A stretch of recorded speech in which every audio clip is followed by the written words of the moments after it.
हाँ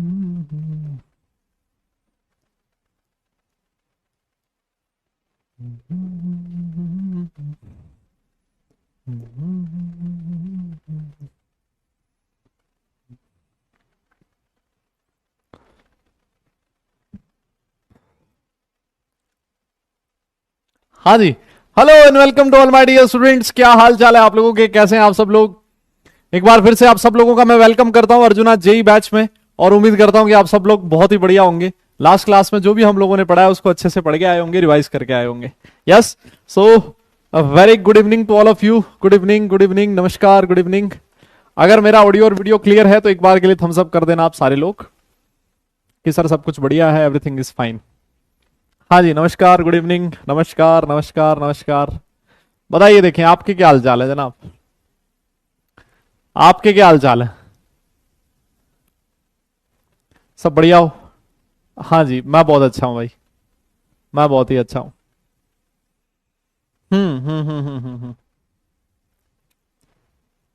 yes yes yes yes, सब कुछ ठीक है। आवाज मेरा ठीक आ रहा है, बस फिर ठीक है। हाँ जी, नमस्कार, नमस्कार। हाँ, हैप्पी नवरात्रि आप सब लोगों को बिलेटेड है ना। हाँ, कल से स्टार्ट हुआ है। हाँ, और ज्यादा गरबा करने देखने में या फिर करने में मतलब रह जाना भाई, पढ़ना भी है अपने को है ना, इनऑर्गेनिक केमिस्ट्री छोड़नी नहीं है ना। इंडिया वोन, अरे जीतना ही था भाई, अब जीतना ही था, इतने सारे लोगों ने दम लगाया है ना। आपका भी उसमें योगदान रहा है, मेरा भी रहा है थोड़ा बहुत, तो फिर तो जीतना ही था ना यार। फिर कैसे हो सकता है ना जीते। हाँ, ऐसा तो पॉसिबल नहीं है ना। हाँ, चलो जी, तो स्टार्ट करें फिर आज का सेशन।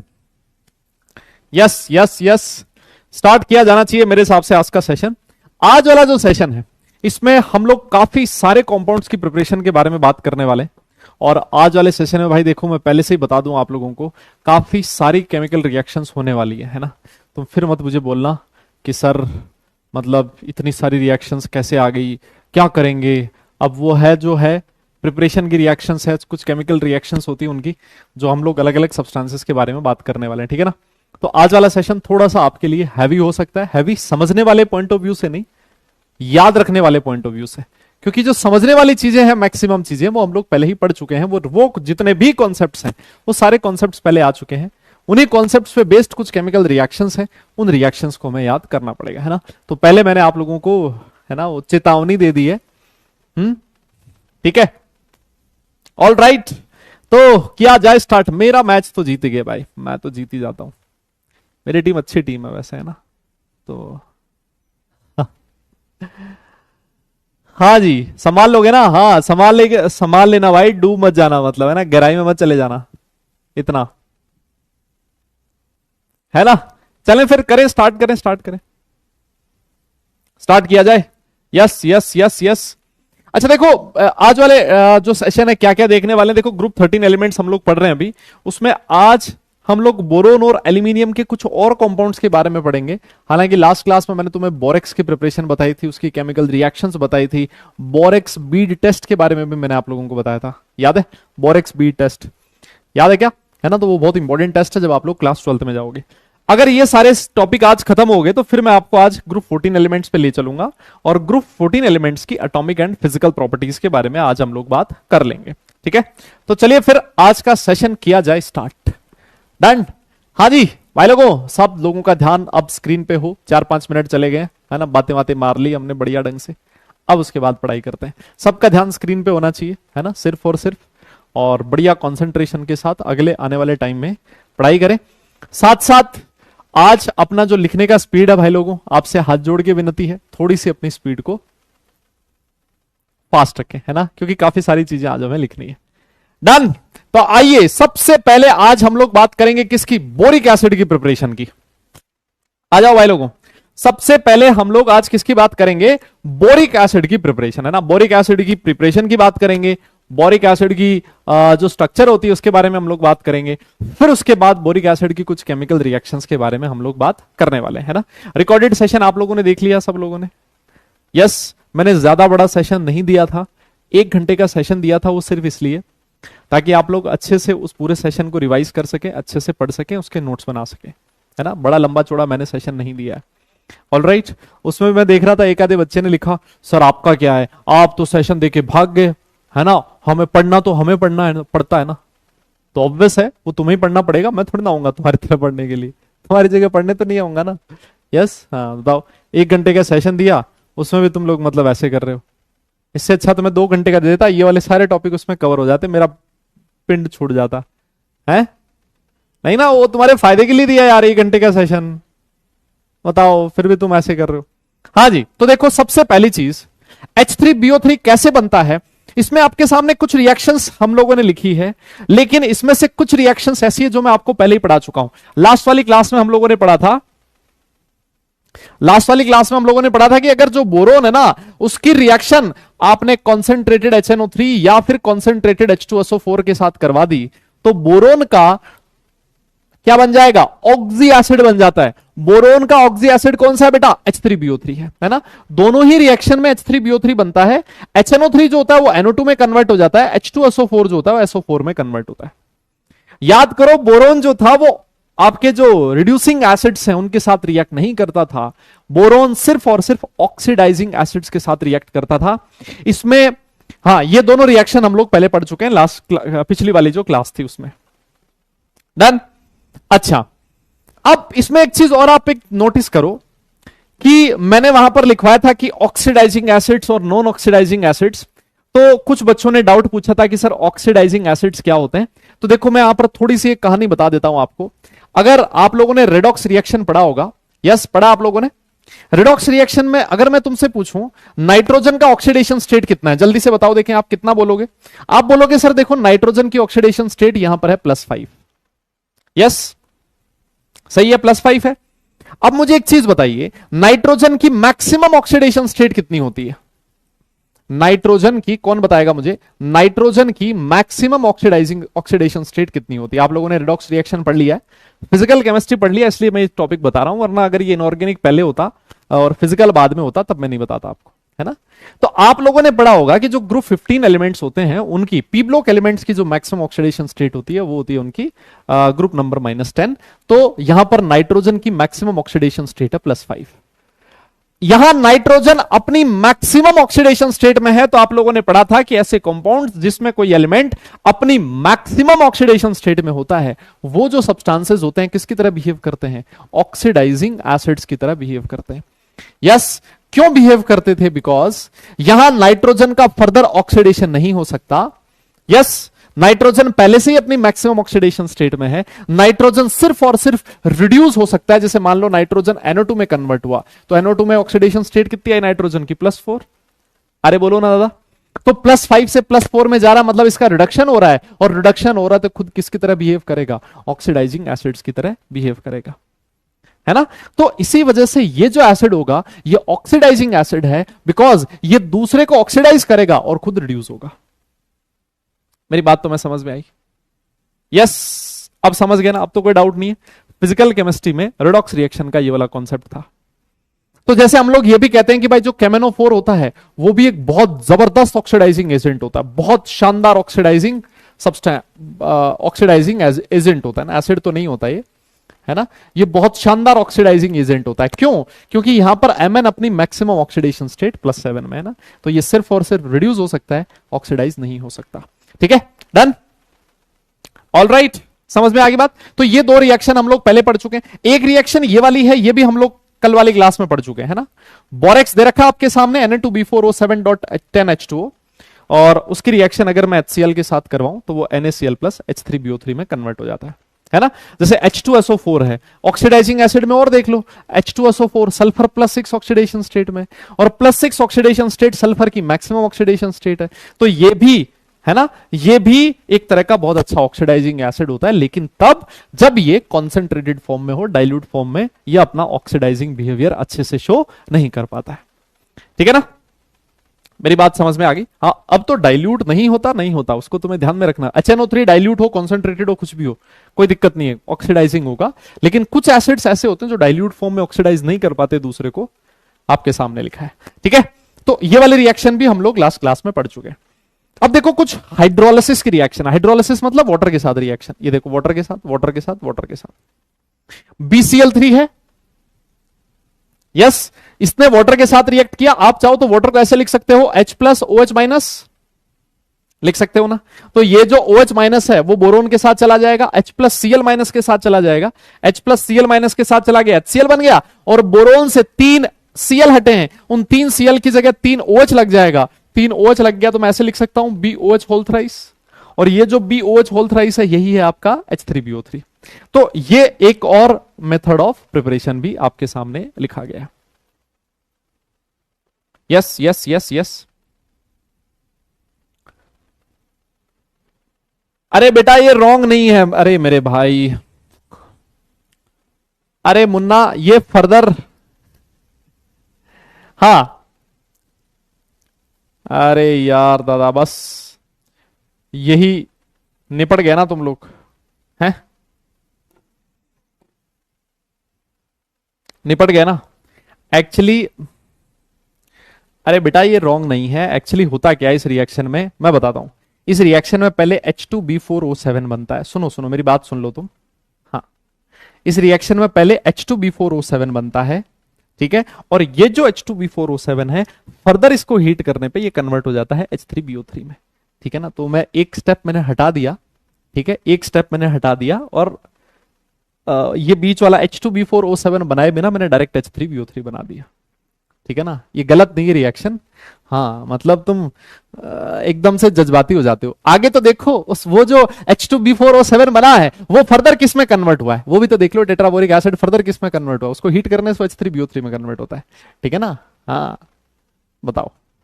अब अगली रिएक्शन थी B2H6। इस B2H6 को क्या बोला जाता है बेटा, डाइबोरेन इसका नाम है। क्या नाम है, डाइबोरेन इसको कहा जाता है। इसका हाइड्रोलिसिस करवाओगे तब भी H3BO3 बनेगा, साथ में हाइड्रोजन गैस रिलीज होगी।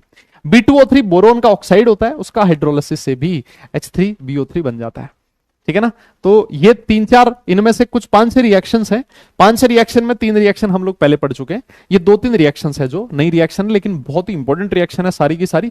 ये वाली रिएक्शन काफी इंपॉर्टेंट है, ये वापस रिपीट होगी क्योंकि हम लोग B2H6 के बारे में पढ़ेंगे। BCl3 का हाइड्रोलिसिस, हालांकि ये तो प्लस माइनस में कन्वर्ट करना था, बहुत आसान है, ठीक है ना। तो ये रिएक्शन है प्रिपरेशन की, अगर आप लोगों ने नोट कर लिया हो तो डन लिख देना, फिर उसके बाद आगे चलेंगे, ठीक है। हाँ जी, डन डन डन, यस। तो फटाफट से, हाँ जी बेटा, हाँ फटाफट से नोट कर लिया हो तो डन लिखना। सर याद करना है क्या, हाँ जी जनाब बिल्कुल याद करना है, इसके अलावा कोई इलाज नहीं है, है ना, कोई और इलाज नहीं है। यस याद करना ही पड़ेगा, इसके अलावा और कोई इलाज नहीं है, यस, है ना। और तो मैंने काफी सारा, हाँ पीवाईक्यूज करेंगे बेटा, आज करेंगे पीवाईक्यूज, है ना, काफी सारे पीवाईक्यूज आज हम लोग क्लास में करने वाले। आइए अब हम लोग H3BO3 की कुछ प्रॉपर्टीज के बारे में देखते हैं। देखो H3BO3 जो होता है ना, उसकी स्ट्रक्चर मेरे हिसाब से आप सब लोगों को बताया, हम लोगों ने उधर केमिकल बॉन्डिंग में सारे एसिड्स की स्ट्रक्चर लगभग बनाई दी थी ऑक्सी एसिड में। H3BO3 कुछ ऐसा होता है ना। H3BO3 की शक्ल कुछ दिखने में ऐसी होती है ना, मैं ऐसे लिख सकता हूं। इसमें अगर मैं आपसे पूछूं, मेरा आपसे क्वेश्चन ये है कि बताइए ये जो बोरोन है इसका हाइब्रिडाइजेशन क्या है। मेरा आपसे क्वेश्चन ये है कि जो बोरोन है इसका हाइब्रिडाइजेशन क्या है, जल्दी से बताइए क्या बनाओगे। ये जो बोरोन है इसका हाइब्रिडाइजेशन क्या, तो मेरे हिसाब से आप लोग बोलोगे सर बोरोन के वैलेंस शेल में 3 इलेक्ट्रॉन होते हैं और तीनों के तीनों इसने बॉन्ड फॉर्मेशन में काम में ले रखे हैं, 0 लोन पेयर है, 3 बॉन्ड पेयर है, इसका मतलब इस बोरोन का हाइब्रिडाइजेशन सर sp2 हो गया, है ना। किसी को कोई दिक्कत हो ही नहीं सकती इसमें, यस। अच्छा, अब मेरा आपसे अगला क्वेश्चन ये है कि बताओ ऑक्सीजन का हाइब्रिडाइजेशन क्या है ना। मेरा आपसे अगला क्वेश्चन ये है कि इस ऑक्सीजन का हाइब्रिडाइजेशन क्या। चलो हाइब्रिडाइजेशन बाद में बताना। क्या मैं ऐसे कह सकता हूं कि ये जो H है ये इधर वाटर के साथ H बॉन्डिंग में पार्टिसिपेट कर सकता है, बोलो बोलो, ये वाला H क्या हाइड्रोजन बॉन्ड बना सकता है क्या। हम लोगों ने पढ़ा था केमिकल बॉन्डिंग में कि वो हाइड्रोजन जो फ्लोरीन ऑक्सीजन नाइट्रोजन के साथ जुड़ा हो वो H बॉन्डिंग में पार्टिसिपेट कर सकता है। तो ये वाला हाइड्रोजन H बॉन्डिंग कर लेगा, ये वाला हाइड्रोजन भी H बॉन्डिंग कर लेगा, और इधर वाला हाइड्रोजन भी H बॉन्ड कर लेगा। वैसे ये वाला जो ऑक्सीजन है ये भी H बॉन्डिंग कर लेता है, ये भी H बॉन्डिंग कर लेता है, इधर भी H बॉन्डिंग कर लेता है ना। तो ऐसा करने से हो क्या रहा है, देखो ऑक्सीजन और हाइड्रोजन दोनों ही H बॉन्डिंग में पार्टिसिपेट कर रहे हैं, है ना। हाइड्रोजन भी H बॉन्ड बना रहा है, ऑक्सीजन भी H बॉन्ड बना रहा है। तो ऐसे सारे जितने भी ऐसे बहुत सारे H3BO3 मॉलिक्यूल्स होंगे, है ना। तो सारे H3BO3 मॉलिक्यूल में ये ऑक्सीजन और हाइड्रोजन सारे के सारे H बॉन्डिंग में पार्टिसिपेट करेंगे और एक बहुत बड़ी स्ट्रक्चर बन जाएगी, है ना। 2D स्ट्रक्चर बन जाएगी, प्लेनर, है ना।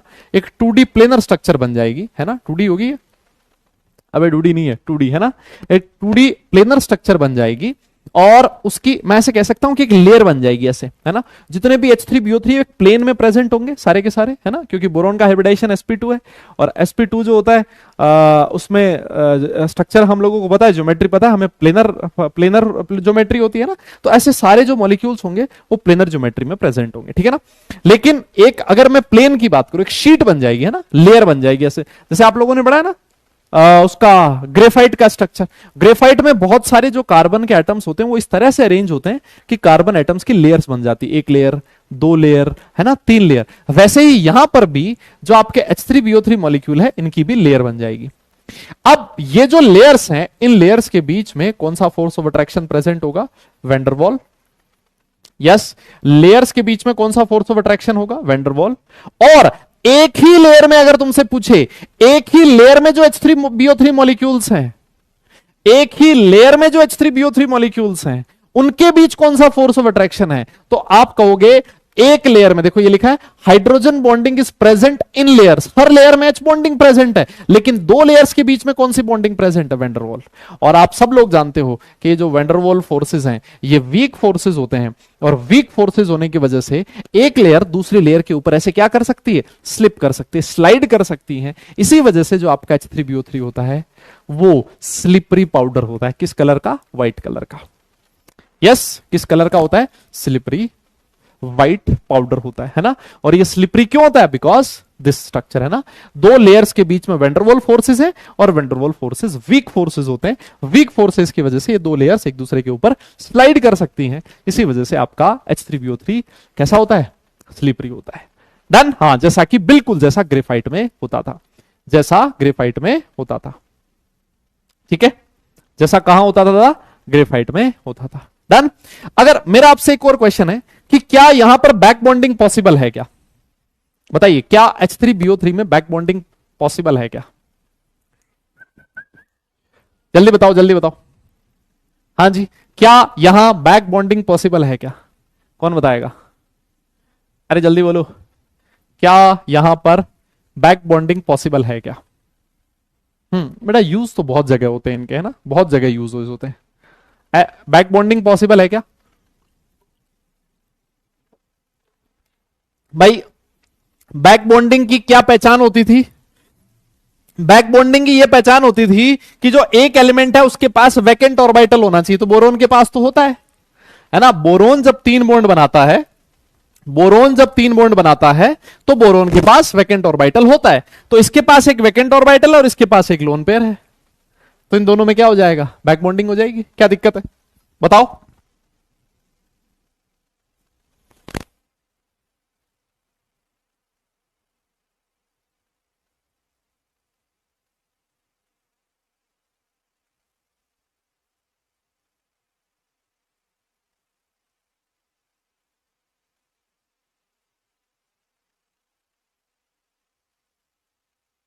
समझ में आई ये बात? तो यहां पर ऑक्सीजन और बोरोन इन दोनों के बीच क्या प्रेजेंट है? बैक बॉन्डिंग प्रेजेंट है, ठीक है ना। तो बैक बॉन्डिंग की वजह से, है ना, बैक बॉन्डिंग इधर से भी हो सकती है, इधर से भी हो सकती है, इधर से भी हो सकती है। जो आपका ऑक्सीजन है बेचारा, इस ऑक्सीजन का भी हाइब्रिडाइजेशन क्या हो गया है? sp2 हो गया है। इस ऑक्सीजन का हाइब्रिडाइजेशन भी अगर कोई तुमसे पूछे तो क्या हो जाएगा? sp2 हो जाएगा। यस, ये हम लोगों ने केमिकल बॉन्डिंग में भी बात करी थी। बिकॉज इस ऑक्सीजन का एक लोन पेयर बैक बॉन्डिंग में इन्वॉल्व है, तो इस लोन पेयर को हाइब्रिडाइजेशन की कैलकुलेशन में इंक्लूड नहीं किया जाता। याद आया क्या ये वाला टॉपिक? यस यस यस, ये चीज याद आई कि अगर कोई भी लोन पेयर बैक बॉन्डिंग में इन्वॉल्व हो, अगर कोई लोन पेयर रेजोनेंस में इन्वॉल्व हो, तो उस लोन पेयर को कभी भी हाइब्रिडाइजेशन की कैलकुलेशन में इंक्लूड नहीं किया जाता। और नहीं करोगे तो इस ऑक्सीजन के पास दो बॉन्ड पेयर और एक लोन पेयर है, दो बॉन्ड पेयर एक लोन पेयर है, तो हाइब्रिडाइजेशन sp2 होगा। जे एडवांस में पूछा हुआ क्वेश्चन है ये। यस, जेई एडवांस में पूछा हुआ क्वेश्चन है ये, बहुत ही शानदार कॉन्सेप्ट है। डन डन डन, है ना। अब मैं देख रहा हूं कुछ जो डायरेक्ट पैराशूट से उतरे हैं और जिन लोगों ने अच्छे से रिवीजन नहीं किया वो मेरे से पूछ रहे हैं कि सर बोरोन 3 बॉन्ड बना रहा है तो इसके पास वैकेंट ऑर्बिटल कहां से आया, है ना। तो बेटा एक बार फिर से मैं तुझे बता देता हूं, देख एक बार फिर से मैं तुझे बता रहा हूं, है ना। तू मुझे थैंक यू बाद में बोल देना। देख 2s में 2 इलेक्ट्रॉन है और 2p में 1 इलेक्ट्रॉन है। ये है इसकी ग्राउंड स्टेट। अगर मैं इसकी फर्स्ट एक्साइटेड स्टेट लिख दूं ना तो 2s में 1 इलेक्ट्रॉन रह जाएगा। 2s वाला 1 इलेक्ट्रॉन जंप मार के कहां चला गया, 2p में चला गया। ये देख, अब बोरोन के पास 3 अनपेड इलेक्ट्रॉन आ गए और 3 अनपेड इलेक्ट्रॉन है तो बोरोन 3 बॉन्ड बना लेगा और 3 बॉन्ड बनाने के बाद इसके बाद एक वैकेंट ऑर्बिटल प्रेजेंट रहेगा। हाँ मानु भाव कुछ समझे? अबे बोलो समझ में आया ना। ये देखिए रहा, जब बोरोन 3 बॉन्ड बनाता है ना तो बोरोन के पास एक वैकेंट ऑर्बिटल प्रेजेंट होता है। ठीक है, याद रख लियो, अब मत भूलना। डन, ठीक है। चलो फिर अगर नोट कर लिया हो तो मुझे डन लिख के बता दो। नोट तो कर ही लिया होगा, इतना सारा टाइम दे दिया मैंने। यस, एक बार फिर भी मैं तुमसे पूछ लेता हूं, है ना। डन लिख दो, फिर उसके बाद आगे चलते हैं। यस यस यस दादा फटाफट, है ना। हर ऐसे जो कॉन्सेप्ट्स होते हैं ना इन सब का लॉजिक है, लेकिन थोड़ी सी जब केमिकल रिएक्शंस आ जाती है ना तो वो केमिकल रिएक्शंस आप लोगों को याद करनी पड़ती है। अगर मान लो उनकी मैकेनिज्म भी बता दोगे ना तो मैकेनिज्म और रटनी पड़ेगी। इससे अच्छा है रिएक्शन डायरेक्ट याद कर ले, है ना, ताकि मैकेनिज्म वगैरह के पीछे लफड़े में पड़ने की जरूरत ना पड़े हमें। Done, okay, all right. चलिए फिर आगे चलते हैं, प्रॉपर्टीज में कुछ और प्रॉपर्टीज के बारे में बात करते हैं। देखो जी, एक बहुत बढ़िया प्रॉपर्टी लिखी है ना, एक बहुत ही बढ़िया प्रॉपर्टी लिखी है। क्या लिखा है इसने कि ये एक, देखो मान लो H3BO3 है, ये रहा H3BO3 की वापस मैं स्ट्रक्चर बना देता हूं, BOH ऐसे लिख दूं क्या, क्या दिक्कत है? ये भी तो H3BO3 है। अगर मैं इसकी पानी के साथ रिएक्शन करवाऊं H2O के साथ, तो देखो H2O में क्या क्या प्रेजेंट होगा, एक होगा H+ और दूसरा होगा OH-। तो ये जो बोरोन है, अभी मैंने आपको बताया कि जो बोरोन है उसके पास एक वैकेंट ऑर्बिटल प्रेजेंट होता है कि नहीं होता? बोरोन के पास क्या प्रेजेंट होता है, एक वैकेंट ऑर्बिटल प्रेजेंट होता है। तो ये क्या करता है, इस वाटर से ये जो OH- है ये खुद ले लेता है और OH- लेके क्या बना देगा, BOH OH OH। बोरोन पे आ जाएगा चार्ज कैसा, नेगेटिव, और पीछे क्या बच गया, H+ बच गया। पीछे क्या बच गया, H+ बच गया। तो अगर आपने इस H3BO3 को पानी में डाला, इस H3BO3 को आपने पानी में डाला तो इसने क्या रिलीज किया है, H+ आयन वाटर में दिया है। देख रहे हो आप लोग। अब क्योंकि जो H+ होता है, यस, ये जो H+ होता है ये वाटर में एग्जिस्ट नहीं करता। पढ़ा है ना तुम लोगों ने इक्विलिब्रियम में कि H+ आयन जो होता है सर वो वाटर में एग्जिस्ट नहीं करता, वो किस फॉर्म में कन्वर्ट कर जाता है, H3O+ में। अरे पढ़ा है ना तुम लोगों ने, इसको हम लोग हाइड्रोनियम आयन कहते हैं। दादा जल्दी बताओ ना, ये तुमने पढ़ा है ना, ये पढ़ा है कि नहीं पढ़ा है तुम लोगों ने, हाइड्रोनियम आयन इसको कहा जाता है। तो जब आपने इसको पानी में डाला, H3BO3 को जब वाटर में ऐड किया जाता है तो ये H+ देता है। लेकिन मुझे एक बात बताओ, ये जो H+ है ये कहां से आया? यस, ये H+ कहां से आया, ये H+ आया है वाटर से, ना कि H3BO3 से। इस H3BO3 ने अपना H+ नहीं दिया है, बल्कि इसके पास तो क्या प्रेजेंट था, वैकेंट ऑर्बिटल था। तो इस वैकेंट ऑर्बिटल में इसने क्या किया, OH- के 2 इलेक्ट्रॉन ले लिए। ऑक्सीजन पे नेगेटिव चार्ज था, ऑक्सीजन ने अपना लोन पेयर इस बोरोन के वैकेंट ऑर्बिटल में दे दिया, तो OH और इस बोरोन के बीच एक नया बॉन्ड बन गया। तो B पे चार्ज आ गया नेगेटिव, BOH4- बन गया। इसको ऐसे भी लिखा होता है कई जगह, BOH4- और पीछे सॉल्यूशन में H+ रिलीज हुआ। लेकिन ये H+ इस H3BO3 से नहीं आया है, ये कहां से आया है, पानी से आया है। और जो पानी होता है वो बहुत ही कम H+ देता है। वाटर जो होता है एक बहुत ही वीक इलेक्ट्रोलाइट होता है, अभी तुम लोग पढ़ के आए हो। वाटर जो होता है एक बहुत वीक इलेक्ट्रोलाइट है, इसी वजह से ये बहुत कम H+ देगा, और बहुत ही कम H+ देखा, सॉल्यूशन में H+ आयन की कंसंट्रेशन बहुत ही कम होगी। इसी वजह से आपका जो H3BO3 होगा वो कैसा होगा, वीक एसिड होगा। Yes, weak. एक H+ दिया है तो वीक मोनोबेसिक, और इसकी टेंडेंसी क्या है, इलेक्ट्रॉन पेयर एक्सेप्ट किया इसने OH- से। देखो ना, OH माइनस से इसने लोन पेयर एक्सेप्ट किया है, और ऐसे सब्सटेंसेस जिनकी टेंडेंसी इलेक्ट्रॉन पेयर एक्सेप्ट करने की होती है, आप उनको लुईस एसिड्स बोलते हो। क्या बोलते हो? लुईस एसिड्स बोलते हो। तो अगर कोई तुमसे पूछे कि H3BO3 एक लुईस एसिड है या फिर नहीं, तो आप लोग बोलोगे सर बिल्कुल H3BO3 एक लुईस एसिड है, बिकॉज इसकी टेंडेंसी OH माइनस एक इलेक्ट्रॉन पेयर एक्सेप्ट करने की होती है, और इलेक्ट्रॉन पेयर एक्सेप्ट करने की टेंडेंसी जो रखेगा वो लुईस एसिड की तरह बिहेव करेगा। ठीक है ना? और ये वीक होता है, एक H प्लस दे रहा है तो मोनोबेसिक है। ये बहुत इंपॉर्टेंट चीज है, बहुत इंपॉर्टेंट इंफॉर्मेशन है, आपको पता होनी चाहिए। बोलो बोलो बोलो, ये समझे तुम लोग? यस यस यस, बताओ जरा, ये बात समझ में आई कि नहीं आई? एक बार थम्स अप कर दो अगर समझ में आ गया तो।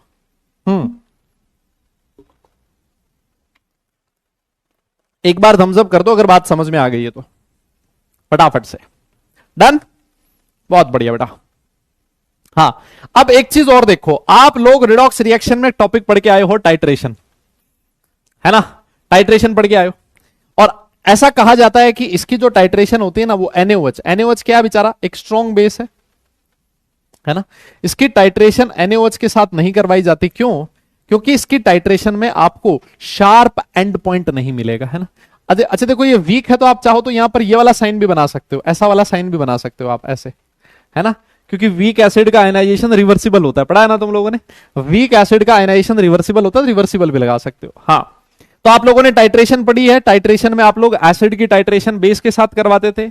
यहां पर जो आपका NaOH है वो है स्ट्रॉन्ग बेस, H3BO3 जो है वो है वीक एसिड। तो वीक एसिड और स्ट्रॉन्ग बेस की जो टाइट्रेशन है, कहता है इसका एंड पॉइंट जो होगा वो आपको नहीं मिलेगा, शार्प एंड पॉइंट नहीं मिलेगा। एंड पॉइंट क्या होता था? जिसपे कलर चेंज होता था, याद है? अरे तुम लोग यार वो इंडिकेटर डालते थे, और इंडिकेटर डालते थे, एक अगली ड्रॉप जैसे ही ऊपर ब्यूरेट से गिरती थी सॉल्यूशन का कलर चेंज हो जाता था, और जैसे ही सॉल्यूशन का कलर चेंज हुआ आप लोग बोलते थे साहब एंड पॉइंट आ गया, है ना? इसका एंड पॉइंट आ गया रिएक्शन का। तो इसका शार्प एंड पॉइंट नहीं मिलेगा, बिकॉज यहां पर जो H3BO3 है वो वीक एसिड की तरह बिहेव कर रहा है। दैट्स वाई इसकी टाइट्रेशन NaOH जो कि एक स्ट्रॉन्ग बेस है उसके साथ करवा तो सकते हो, लेकिन इतना फिजिबल नहीं है, बिकॉज उस टाइट्रेशन का एंड पॉइंट आपको नहीं मिलेगा, शार्प एंड पॉइंट नहीं मिलेगा। तो सर हम क्या करें, है ना? तो सर हम क्या करें, अभी मैं आपको बताऊंगा क्या करना है। इससे पहले इतना नोट कीजिए, और नोट कर लिया हो तो डन लिखिए। तो सर इसकी टाइट्रेशन हम लोग कैसे करवाएंगे, यह भी थोड़ी देर में बताऊंगा। यस, हाँ, इसको एक बार के लिए आप नोट कीजिए, फिर उसके बाद मैं आपको आगे की कहानी बताता हूं फटाफट। फिर उसके बाद मैं आपको आगे की कहानी बताता हूं। इतना नोट कीजिए दादा। हो गया है तो डन लिखिएगा, हो गया है तो डन लिखना। यस, हो गया? अरे क्या बात। अब देखो, आप तो चाहते हो कि भाई मुझे तो इसकी टाइट्रेशन करवानी है ना? आप क्या चाहते हो कि मुझे तो इसकी टाइट्रेशन करवानी है NaOH के साथ। तो उसका एक जुगाड़ है अपने पास। क्या जुगाड़ है? कि आपको क्या करना पड़ेगा, इसमें टाइट्रेशन से पहले ऐड करना पड़ेगा सिस डायोल। क्या ऐड करना पड़ेगा? डायोल। अब ये बात आती है कि सर डायोल क्या होता है। देखो, आप लोगों ने अल्कोहल नाम सुना है? अल्कोहल,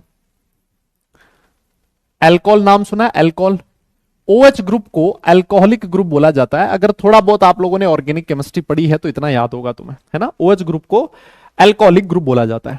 और ये जो अल्कोहलिक OH ग्रुप है, जब आप इसका नाम लिखोगे, IUPAC नेमिंग जब आप लोग करोगे, तो इस OH को लिखा जाता है ऑल। इसका IUPAC नेम लिखते टाइम इस अल्कोहल का सफिक्स, एक टर्म आएगी जिसको बोला जाता है सफिक्स, इस OH ग्रुप के लिए क्या यूज किया जाता है? ऑल यूज किया जाता है। तो यहां पर लिखा है डायोल। डायोल का मतलब है कि 2 OH ग्रुप, 2 ऑल मतलब डायोल, है ना? 2 ऑल मतलब डायोल। तो सुनो, मेरी बात सुनना आप अच्छे से। हुआ क्या, सुनना, मेरी बात अच्छे से सुनना।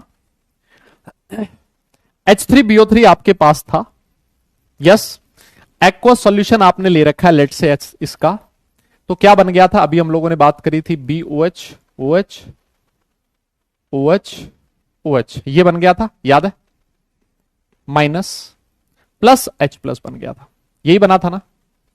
अब देखो हुआ क्या, आपने इसमें डाल दिया सिस डायोल। अब देखो ये सिस डायोल करता क्या है, मेरी बात अच्छे से सुनना आप लोग। ये सिस डायोल क्या करेगा, ये जो चीज बनी है ना, ये जो चीज बनी है ना, इसके साथ कंबाइन होगा। कैसे कंबाइन होगा, देखो मैं आपको बताता हूं। सिस डायोल शक्ल दिखने में कैसी होगी, ऐसी होगी उसकी शक्ल, OH है ना, OH ग्रुप ये रहा, OH, यहां पर होगा कार्बन, एक और OH, और इस कार्बन की 4 वैलेंसी होती है, एक वैलेंसी पे OH ग्रुप लगा होगा, दूसरी वैलेंसी से दूसरा कार्बन लगा होगा, और इस कार्बन से भी OH ग्रुप लगा होगा, ठीक है ना। So this is your diol, cis diol. ये क्या है, सिस डायोल। सर इसको सिस क्यों बोल रहे हो, सिस इसलिए बोला जाता है कि दोनों OH ग्रुप एक साइड है।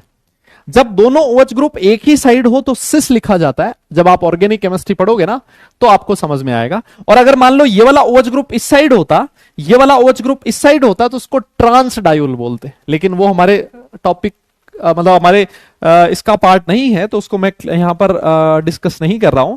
सिस डायोल, सिस का मतलब OH ग्रुप सेम साइड है, और डायोल मतलब 2 OH ग्रुप है। तो ये जो सिस डायोल है ये क्या करेगा, इसके साथ कंबाइन होगा। कैसे कंबाइन होगा, देखो इधर से भी कंबाइन होगा, इधर से भी कंबाइन होगा, 2 साइड से कंबाइन होगा। ये रहा आपका OH, ये रहा कार्बन, थोड़ा जगह कम है ना। आप लोग ओहो, नुकसान हुआ ना कम जगह का, कहां गया, ये रहा। देखो जी, ये OH ऐसे लिख दिया है ना, ठीक है, कोई दिक्कत नहीं है अब तो। चलो यहां से हटा देते हैं इसको। अब देखो होता क्या है, अब मेरी बात सुनना आप लोग, होता क्या है।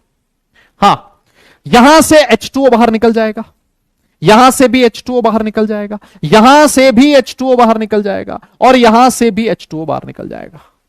ओ भाई साहब, ये तो गजब हो गया है ना। ये तो बहुत जबरदस्त बात होगी, जबरदस्त चीज होगी। हर जगह से आपको क्या करना है, हर जगह से H2O बाहर निकालना। मेरी बात तुम्हें समझ में आ रही है क्या? यस यस, यहां से H2O निकालो, यहां से H2O निकालो, है ना, यहां से H2O निकालो, यहां से H2O निकालो। जैसा ही H2O निकाला, अब देखो हुआ क्या सर, ऐसा कुछ ऐसा हो गया सर, ये कुछ ऐसी चीज बन गई, ये तो सर बहुत जबरदस्त चीज बन गई। बी, यहां देखो इस बोरोन से ये वाला ऑक्सीजन जुड़ जाएगा, O, इस ऑक्सीजन से क्या जुड़ा हुआ है, कार्बन, ये रहा कार्बन। इस बोरोन से ये वाला ऑक्सीजन जुड़ जाएगा, इस ऑक्सीजन से कार्बन, और कार्बन की 2 वैलेंसी खाली। जैसा इधर वैसा ही इधर। थोड़ा सा समझना भाई, भाई लोगों हिम्मत मत हार जाना, है ना। अरे भाई हिम्मत मत हार जाना तुम लोग। ये चीज बन जाएगी, बोरोन पे चार्ज नेगेटिव आ जाएगा, और ये जो चीज बनी है ये एक बहुत ही स्टेबल चीज बनती है। ये क्या बनी है, एक बहुत ही स्टेबल चीज बनी है। हाँ, इधर देखो अब तुम भाई लोगों, हाँ जी, सबका ध्यान वापस इधर हो, मैं इस सारी कहानी को वापस समझा देता हूं। देखो हुआ क्या, हमारे पास H3BO3 था, वाटर में H प्लस आयन रिलीज करता है, BOH4 माइनस बनाता है, डन। अब ये जो BOH4 माइनस है, इसमें आपने क्या डाल दिया, सिस डायोल डाल दिया। ये रहा सिस डायोल, ये रहा सिस डायोल। ये सिस डायोल क्या करता है, इधर से H2O बाहर निकालेगा, इधर से H2O, इधर से H2O, इधर से H2O। H2O बाहर निकालने के बाद एक बहुत जबरदस्त कॉम्प्लेक्स बनाता है, और ये जो कॉम्प्लेक्स है बहुत ही ज्यादा स्टेबल होता है। अब अगर ये कॉम्प्लेक्स बहुत ज्यादा स्टेबल है तो तुम मुझे एक बात बताओ, इस इक्विलिब्रियम में जैसे ही ये प्रोडक्ट बना, ये प्रोडक्ट किसी और के साथ रिएक्ट कर गया और उसने ये बना लिया। इसका मतलब ये जो प्रोडक्ट बना है इसकी कॉन्सेंट्रेशन कम हो रही है इस साइड, और अगर इसकी कंसंट्रेशन कम हो रही है तो मुझे एक बात बताइए, इसकी कंसंट्रेशन अगर कम हो रही है तो मुझे बताइए इस इक्विलिब्रियम पे क्या फर्क पड़ेगा। ये इक्विलिब्रियम फॉरवर्ड डायरेक्शन में जाएगा या फिर बैकवर्ड डायरेक्शन में। ली चैटलेस प्रिंसिपल तुम पढ़ के आए हो, जल्दी से बता दो। यस यस यस, जल्दी से बताओ बेटा। इसका एज सच कोई नाम नहीं है अरे नाम नहीं है, इसमें कार्बन की वैलेंसी भी हम लोगों ने कुछ नहीं लगा रखी, नाम नहीं है। आप यूं बोलो एक स्टेबल कॉम्प्लेक्स बनता है। तो मुझे तुम एक बात बताओ, ये इक्विलिब्रियम फॉरवर्ड डायरेक्शन में जाएगा या बैकवर्ड डायरेक्शन में? जल्दी जल्दी फटाफट, कौन सी में जाएगा? पक्का मानते हो ना, फॉरवर्ड में जाएगा, वेरी गुड। और अगर फॉरवर्ड में जाएगा इसका मतलब क्या है सर, ये ज्यादा H प्लस रिलीज करेगा। ये H3O प्लस का मतलब क्या हो गया, H प्लस ही तो है ये। सर आपका जो H3BO3 है सर ये ज्यादा H प्लस रिलीज करेगा, ज्यादा H प्लस रिलीज करेगा इसका मतलब सर ये अब वीक की तरह बिहेव नहीं कर रहा, ये किसकी तरह बिहेव कर रहा है, स्ट्रॉन्ग मोनोबेसिक एसिड की तरह बिहेव कर रहा है। स्ट्रॉन्ग का मतलब क्या होता है, जो ज्यादा H प्लस दे। जब आपने सिस डायोल नहीं मिलाया था तो ये बहुत कम H प्लस दे रहा था। सिस डायोल मिलाने की वजह से, सिस डायोल मिलाने की वजह से रिएक्शन फॉरवर्ड डायरेक्शन में गई। फॉरवर्ड डायरेक्शन में जाने से इसने H प्लस रिलीज किया, और H प्लस रिलीज किया उसकी वजह से सॉल्यूशन में H प्लस आयन की कॉन्सेंट्रेशन और ज्यादा बढ़ गई। सर अब ये वीक एसिड की तरह बिहेव नहीं कर रहा, अब ये स्ट्रॉन्ग एसिड की तरह बिहेव कर रहा है, और स्ट्रॉन्ग एसिड की तरह बिहेव कर रहा है। तो अब आप इसकी टाइट्रेशन एक स्ट्रॉन्ग बेस के साथ करवा सकते हो, आपको शार्प एंड पॉइंट मिल जाएगा। आपको क्या मिलेगा, शार्प एंड पॉइंट मिल जाएगा, है ना। तो एक स्लाइड है उसमें इक्विलिब्रियम फिजिकल केमिस्ट्री का कॉन्सेप्ट यूज हो गया, इनऑर्गेनिक केमिस्ट्री तो है ही, ऑर्गेनिक केमिस्ट्री का कॉन्सेप्ट यूज हो गया। सो दिस इज समथिंग लाइक, जिसको मैं कह सकता हूं केमिस्ट्री की खूबसूरती, है ना। मतलब ये है टॉपिक की खूबसूरती। अब ये जो चीज है ना यार दादा, ये एनसीईआरटी में नहीं दे रखी है ना, एनसीईआरटी में नहीं दे रखी है, लेकिन अच्छे मतलब अच्छे एग्जाम में पूछी जा सकती है। जैसे मैं अगर एडवांस की बात करूं, जेईई मेंस की बात करूं, एडवांस की बात करूं, उसमें एक कॉन्सेप्ट पूछा जा सकता है, और इसी वजह से मैंने आपको कॉन्सेप्ट बताया। आपको भले ही ये वाली स्ट्रक्चर ना पता हो, इट डजेंट मैटर, है ना। ये वाली स्ट्रक्चर ना पता हो, इट डजेंट मैटर। आपको ये पता होना चाहिए कि सिस डायोल डालने से मुझे एंड पॉइंट मिल जाएगा, है ना। ये सारी चीजें पता हो ना पता हो, इट डजेंट मैटर। मैं आपको फिर बोल देता हूं, है ना। ये जो चीज है ना, ये जो मैंने बनाई है, अब ये डायोल क्या होता है, सिस क्या होता है, जब ऑर्गेनिक केमिस्ट्री पढ़ोगे ना तो बहुत सिंपल चीज है ये, है ना। बहुत ही सिंपल चीज है ये, सारी चीज तुम्हें वहां पे समझ में आ ही जाएगी। तुम्हें सिर्फ ये पता होना चाहिए सिस डायोल डालने से इक्विलिब्रियम फॉरवर्ड डायरेक्शन में गया, उसकी वजह से ये स्ट्रॉन्ग की तरह बिहेव करने लग गया, और स्ट्रॉन्ग की तरह बिहेव करेगा तो अब ये NaOH स्ट्रॉन्ग बेस के साथ टाइट्रेशन करवाई जा सकती है। बहुत शानदार, बहुत ही प्यारा कॉन्सेप्ट है। अगर तुम्हें समझ में आ गया है तो मुझे एक बात बता दीजिए, डन लिख दीजिएगा अगर आप लोगों ने नोट भी कर लिया हो तो, है ना। थम्स अप कर देना अगर समझ में आ गया है, नोट कर लिया है तो फिर उसके बाद डन लिख देना, फिर हम आगे चलेंगे। हाँ जी, ये काम कर लो फटाफट से। यस यस यस, हाँ जी, ये काम फटाफट करो दादा, फास्ट, है ना। समझ में आ गया, यस यस यस, आगे चले आगे चले।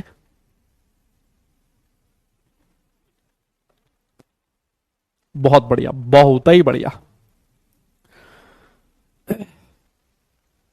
अब इसके बाद एक और रिएक्शन है ना, एक और रिएक्शन है, वो है H3BO3 की रिएक्शन H2O2 के साथ, है ना। H3BO3 की रिएक्शन H2O2 के साथ। H2O2 जो है उसको बोला जाता है हाइड्रोजन परऑक्साइड। क्या बोला जाता है इसको, हाइड्रोजन परऑक्साइड। डन। देखो क्या होता है, हाइड्रोजन परऑक्साइड की स्ट्रक्चर कैसी होती है, HOOH, oxygen oxygen single bond होता है हाइड्रोजन परऑक्साइड में। This is your hydrogen peroxide, है ना। और ये है हमारा H3BO3। H3BO3 तो ऐसा ही है, OH, एक OH यहां रहा, एक OH यहां रहा। जब आपने इसकी रिएक्शन H2O2 के साथ करवाई तो H2O2 एक ऑक्सीजन रिलीज करेगा। ऑक्सीजन क्या करेगा, H2O2 बेटा एक ऑक्सीजन देगा। देखो होता क्या है ना, H2O2 में ऑक्सीजन ऑक्सीजन सिंगल बॉन्ड होता है, ऑक्सीजन ऑक्सीजन सिंगल बॉन्ड एक वीक बॉन्ड होता है, तो ये H2O2 ऑक्सीजन देता है, और ये जो ऑक्सीजन कौन ले लेगा, H3BO3 ले लेगा, और वो ऑक्सीजन लेके क्या बना देगा, ये H3BO4 बना देगा। मेरी बात समझ में आ रही है ना। ये H3BO3 से H3BO4 बन गया। ये ऑक्सीजन कहां से आया, ऑक्सीजन आया H2O2 से। तो यहां एक ऑक्सीजन कम हो गया, ऑक्सीजन कम हो गया तो इधर H2O बन गया, इधर ऑक्सीजन ज्यादा हो गया तो H3BO4 बन गया। मेरी बात तुम्हें समझ में आ रही है क्या, यस। अब ये जो H3BO4 है इसका आपने बेसिक मीडियम में हाइड्रोलिसिस करवा दिया। यस, NaOH बेस होता है, सारी दुनिया जानती है।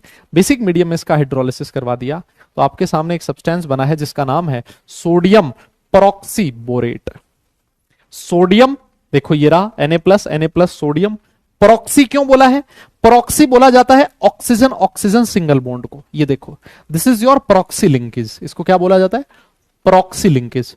तो सोडियम प्रॉक्सी, और ये है तुम्हारा बोरेट। है ना, है ना, है ना, है ना? ठीक है दादा। और ये जो चीज है ये एक डिटर्जेंट की तरह यूज होती है, कपड़े वपड़े धोने में यूज होती है ना? अभी तो तुम्हारा काम नहीं पड़ रहा होगा कपड़े वपड़े धोने से, रुको अभी उम्र आएगी उस समय तुम्हारा काम पड़ेगा। तो ये जो सब्सटेंस है, ये जो सब्सटेंस है, इस सब्सटेंस का नाम पता हो तुम्हें, सोडियम पेरोक्सीबोरेट, और इसका काम पता हो, है ना? नाम और काम दोनों पता है, एकदम मजा है। डन है ना? तो ये H2O2 के साथ थोड़ी अजीब सी रिएक्शन है ना? यूं मानो थोड़ी सी अजीब सी रिएक्शन है। H3BO4 तो देखो शक्ल ऐसी होगी दिखने में ना, दो तो OH ग्रुप है इसके साथ, एक OH की जगह OOH बन जाता है ऐसे, इस तरह से, है ना? OOH। यस यस यस, हाँ। और इसका एक और मॉलिक्यूल मिलेगा इस तरह से, है ना? यहां पर OH, यहां पर OH, और यहां पर भी OOH, है ना?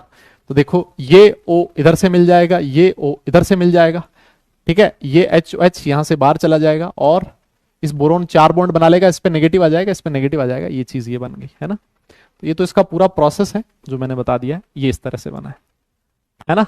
है ना, है ना, है ना, है ना? यस यस यस, धोना पड़ रहा है अभी भी? ओह हाँ हाँ, मुझे पता था तुम हर चीज में मेरा नाम चिपकाओगे, एक्सपीरियंस है भाई। तुम्हें कुछ बताना ही छोड़ना पड़ेगा अब, है ना? तुम्हें कुछ बताना ही नहीं पड़ेगा, मतलब सब कुछ छोड़ना पड़ेगा। देखो ना, अरे ऐसे समझो, ये है H3BO4, ये है H3BO4, ये जो हाइड्रोजन है इसको हटाओ, इस ऑक्सीजन को इस बोरोन से जोड़ दो, इस हाइड्रोजन को यहां से हटाओ, इस ऑक्सीजन को इस बोरोन से जोड़ दो। तो हुआ क्या है, इस बोरोन के पास 2 OH ग्रुप है कि नहीं है? BOH twice. देखो इस बोरोन के पास 2 OH ग्रुप है, ये रहे। इस बोरोन के पास 2 OH ग्रुप है, इस बोरोन के पास भी 2 OH ग्रुप है। देखो ये रहा बोरोन, इसके पास भी 2 OH ग्रुप है, ये रहा। यस, और BOOB, BOOB, या देखो BOOB, BOOB, बस यही तो कंपाउंड है ना? तो इस तरह से आप लोग बना सकते हो। Yes yes yes, done. अरे समझ में आई क्या? हाँ, ये रिएक्शन भी एनसीईआरटी में नहीं दे रखी है, नोट कर लिया हो तो डन लिख देना, आगे चलेंगे भैया। भाई लोगों, नोट किया है तो डन लिखना, आगे चलेंगे फटाफट।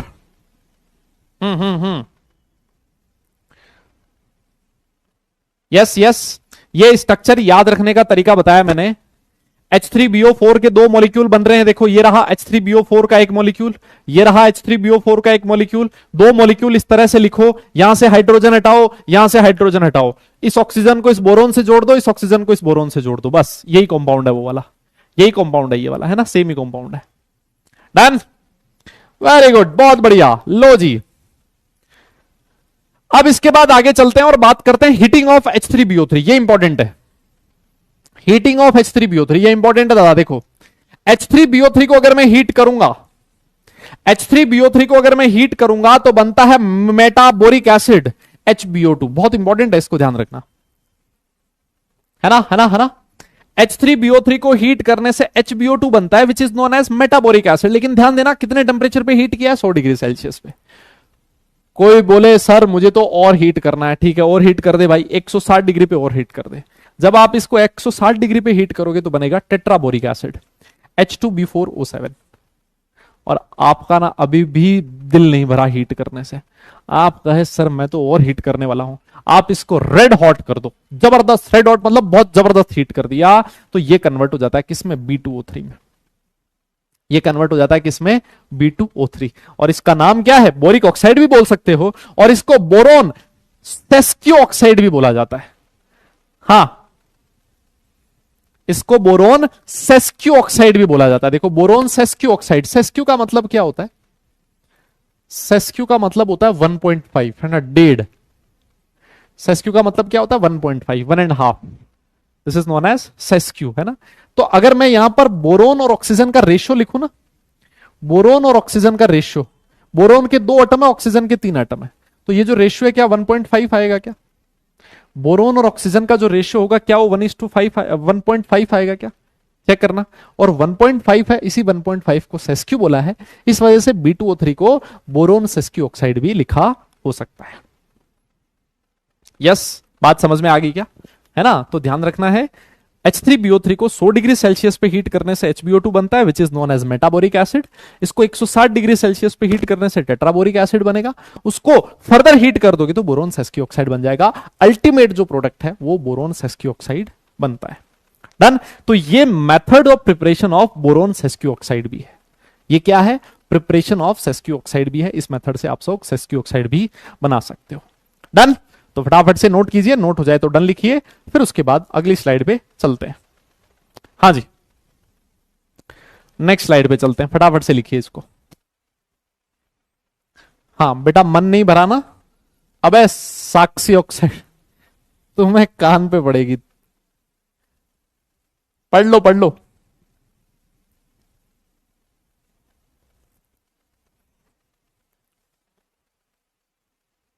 हाँ, पढ़ाई कर लो भाई।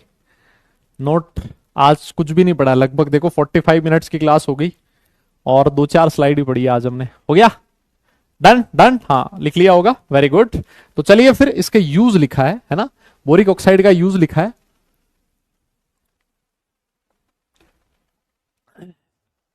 बोरिक ऑक्साइड का यूज लिखा है कि इसको कहां यूज किया जाता है? ग्लास इंडस्ट्री में इसका यूज होता है ना, ग्लास वगैरह बनाने में। और ये एक तरह का एंटीसेप्टिक होता है ना? और आई वॉश करने में, है ना, कई बार आंखों में इंफेक्शन हो जाता है ना, तो उसमें वॉश करने के लिए इसका लोशन मिलता है ना? इसका लोशन मिलता है जो मार्केट में बोरिक लोशन के नाम से आपको किसी भी दुकान पे मिलेगा, है ना? हाँ, तो ये है बोरिक एसिड की प्रॉपर्टीज। ये क्या है? बोरिक एसिड की प्रॉपर्टीज। ठीक है, इसको नोट कर लीजिए आप। डन। अबे डन लिख देना, नोट कर लिया हो तो आगे चलेंगे। फिर उसके बाद अगला जो कंपाउंड है उसकी प्रॉपर्टीज की बात करेंगे, और वो है डाइबोरेन B2H6, तुम्हारा फेवरेट तुम्हारा, है ना? हाँ, इसको नोट कर लो, हो जाए तो बताना जरा। अरे भाई लोगों देखो, मैं इतना आराम से इसलिए पढ़ा रहा हूं, सुनो, इतनी आराम से सिर्फ इसलिए पढ़ा रहा हूं ताकि तुम लोग नोट भी कर पाओ अच्छे से और तुम्हें कहानी समझ में आए। एक चीज को 4 बार रिपीट करता हूं जिससे इनऑर्गेनिक केमिस्ट्री तुम्हें क्लास में ही याद हो जाए, है ना? एक ही चीज को बार बार बोलने के पीछे मेरा जो मोटिव रहता है वो यही रहता है। ठीक है, अगर तुम इतना स्पैम वगैरह करोगे ना, फालतू की बात करोगे, तो फिर मैं ये सारी चीजें करना छोड़ दूंगा, है ना? मैं फटाफट से लिखूंगा और आगे बढ़ जाऊंगा, उसमें तुम्हारा नुकसान है ना? तो ऐसे काम मत करना यार। यस, हाँ, ऐसे काम नहीं करना अपने को। आओ अब आप लिख लीजिए, अगले कंपाउंड के पे चल चुके हैं हम लोगों ने H3BO3 का प्रिपरेशन प्रॉपर्टी सब कुछ देख ली है। अब हम लोग आगे चलते हैं और बात करते हैं किसकी? डाइबोरेन। और जो डाइबोरेन होता है, B2H6 के नाम से दुनिया जानती है डाइबोरेन को। सबसे पहले B2H6 की प्रिपरेशन की बात करेंगे हम। सबसे पहला प्रिपरेशन का मेथड है वो है बोरोन का क्लोराइड होता है BCl3। उसकी रिएक्शन आपने करवा दी लिथियम एल्यूमिनियम हाइड्राइड के साथ, है ना? इसका नाम क्या है दादा?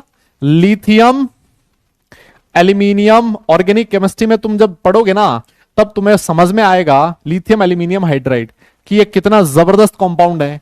ये एक बहुत ही अच्छा रिड्यूसिंग एजेंट होता है। ठीक है, ये क्या होता है? एक बहुत ही अच्छा रिड्यूसिंग एजेंट होता है। ये क्या करता है? क्लोरीन हटाएगा और उसकी जगह हाइड्रोजन लगा देगा, B2H6 बन जाता है। B2H6 is diborane. डन। ये सबसे पहला मेथड ऑफ प्रिपरेशन है। दूसरा, NaBH4 की रिएक्शन आयोडीन के साथ करवानी। NaBH4 को क्या बोला जाता है दादा? इसका नाम है सोडियम बोरोहाइड्राइड। इसका क्या नाम है? Sodium borohydride. ये जब आयोडीन के साथ रिएक्ट करेगा, ये जब I2 के साथ रिएक्ट करेगा, तब भी मुझे B2H6 बनेगा, हाइड्रोजन गैस रिलीज होगी और सोडियम आयोडाइड बनेगा। ध्यान रखना, ये जो मेथड है ये लेबोरेटरी मेथड है प्रिपरेशन का। लेबोरेटरी मतलब लैब में, है ना? बहुत छोटे स्केल पे, है ना? बहुत छोटे स्केल पे आप लैब में इस मेथड से B2H6 बना सकते हो। एक चीज मैं आपको और बता दूं, जब भी रिएक्शन लिथियम एल्यूमिनियम हाइड्राइड के साथ होती है, ऑर्गेनिक केमिस्ट्री का कॉन्सेप्ट है ना? जब भी रिएक्शन लिथियम एल्यूमिनियम हाइड्राइड के साथ होती है तो पानी यूज नहीं कर सकते, मॉइस्चर बिल्कुल भी नहीं होना चाहिए। लिथियम एल्यूमिनियम हाइड्राइड के साथ जब भी रिएक्शन होती है तो वाटर प्रेजेंट नहीं होना चाहिए। इसी वजह से रिएक्शन किसके प्रेजेंस में करवाई जाती है? ईथर की प्रेजेंस में, है ना? ईथर ऑर्गेनिक कंपाउंड होता है, ईथर। अबे एथर नहीं, ईथर, है ना? हाँ, ये ईथर जो, हाँ, ये वही ईथर जो है ना, ये एक ऑर्गेनिक सब्सटेंस होता है, ये वाटर की जगह सॉल्वेंट यूज हो रहा है यहां, है ना, ये किसकी जगह, सॉल्वेंट की तरह यूज हो रहा है। मेरी बात समझ में आई, किसकी तरह यूज हो रहा है दादा, सॉल्वेंट की तरह। वाटर यूज नहीं कर सकते, क्यों, लिथियम एल्यूमिनियम हाइड्राइड की वजह से। लिथियम एल्यूमिनियम हाइड्राइड वाटर के साथ अगर यूज करोगे ना तो एक्सप्लोसिव रिएक्शन होगी, रिएक्शन कंट्रोल करना मुश्किल होगा, इस वजह से रिएक्शन ईथर के साथ करवाई जाती है। डन। अच्छा, फिर से देखो, बोरोन का बोरोन का ट्राई फ्लोराइड दे रखा है BF3, इसकी रिएक्शन आपने सोडियम हाइड्राइड के साथ करवा दी, NaH, सोडियम हाइड्राइड, है ना। तो ये सोडियम हाइड्राइड कैसे टूटता है, Na+H-, और ये जो H- है वो बोरोन के साथ जाके क्या बना देगा, B2H6 बना देगा, डाइबोरेन। ये क्या बना देगा, B2H6 बना देगा। अरे एस्टर नहीं बेटा, एस्टर अलग चीज होती है भाई लोगों, महाराज आपके चरण कहां है, एस्टर अलग चीज होती है, ईथर अलग चीज होती है। देखो ईथर ऐसा कुछ है, CH3OCH3, this is your ether, है ना, डाइमिथाइल ईथर। ऑर्गेनिक केमिस्ट्री पढ़ोगे, है ना, ऑर्गेनिक केमिस्ट्री में पढ़ोगे। अबे ये ना ईथर एसिड होता है ना बेस होता है, ठीक है, हाँ कुछ भी नहीं होता है। तो ये 3 मेथड्स ऑफ प्रिपरेशन आपके सामने लिखे हुए हैं B2H6 के, बहुत ही आसान सी प्रिपरेशन है ना। 3 मेथड है, एक बार में याद नहीं होंगे, यस एक बार में याद नहीं होंगे, मैं बिल्कुल समझता हूं, और किसी को भी नहीं होते याद एक बार में। इसी वजह से जब भी आप पढ़ाई करो, इनऑर्गेनिक केमिस्ट्री रिवीजन करने का तरीका मैंने आप लोगों को बता रखा है ना। इनऑर्गेनिक केमिस्ट्री की रिएक्शंस आपको तभी याद होगी जब आप लोग उनको लिख के रिवाइज करोगे ना, बार बार लिखोगे तभी याद होगी। डन। तो इसको नोट करना दादा, नोट हो जाए तो डन लिखना। आगे चलते हैं नेक्स्ट स्लाइड पे, ठीक है। इस रिएक्शन में भी ईथर यूज नहीं हो सकता, H- के साथ ईथर यूज नहीं होता। ये लिथियम एल्यूमिनियम हाइड्राइड भी H- देता है, ऑर्गेनिक केमिस्ट्री में पढ़ोगे इस चीज को। डन। नोट कर लिया हो तो डन लिखना, आगे चलते हैं बेटा। यस यस यस,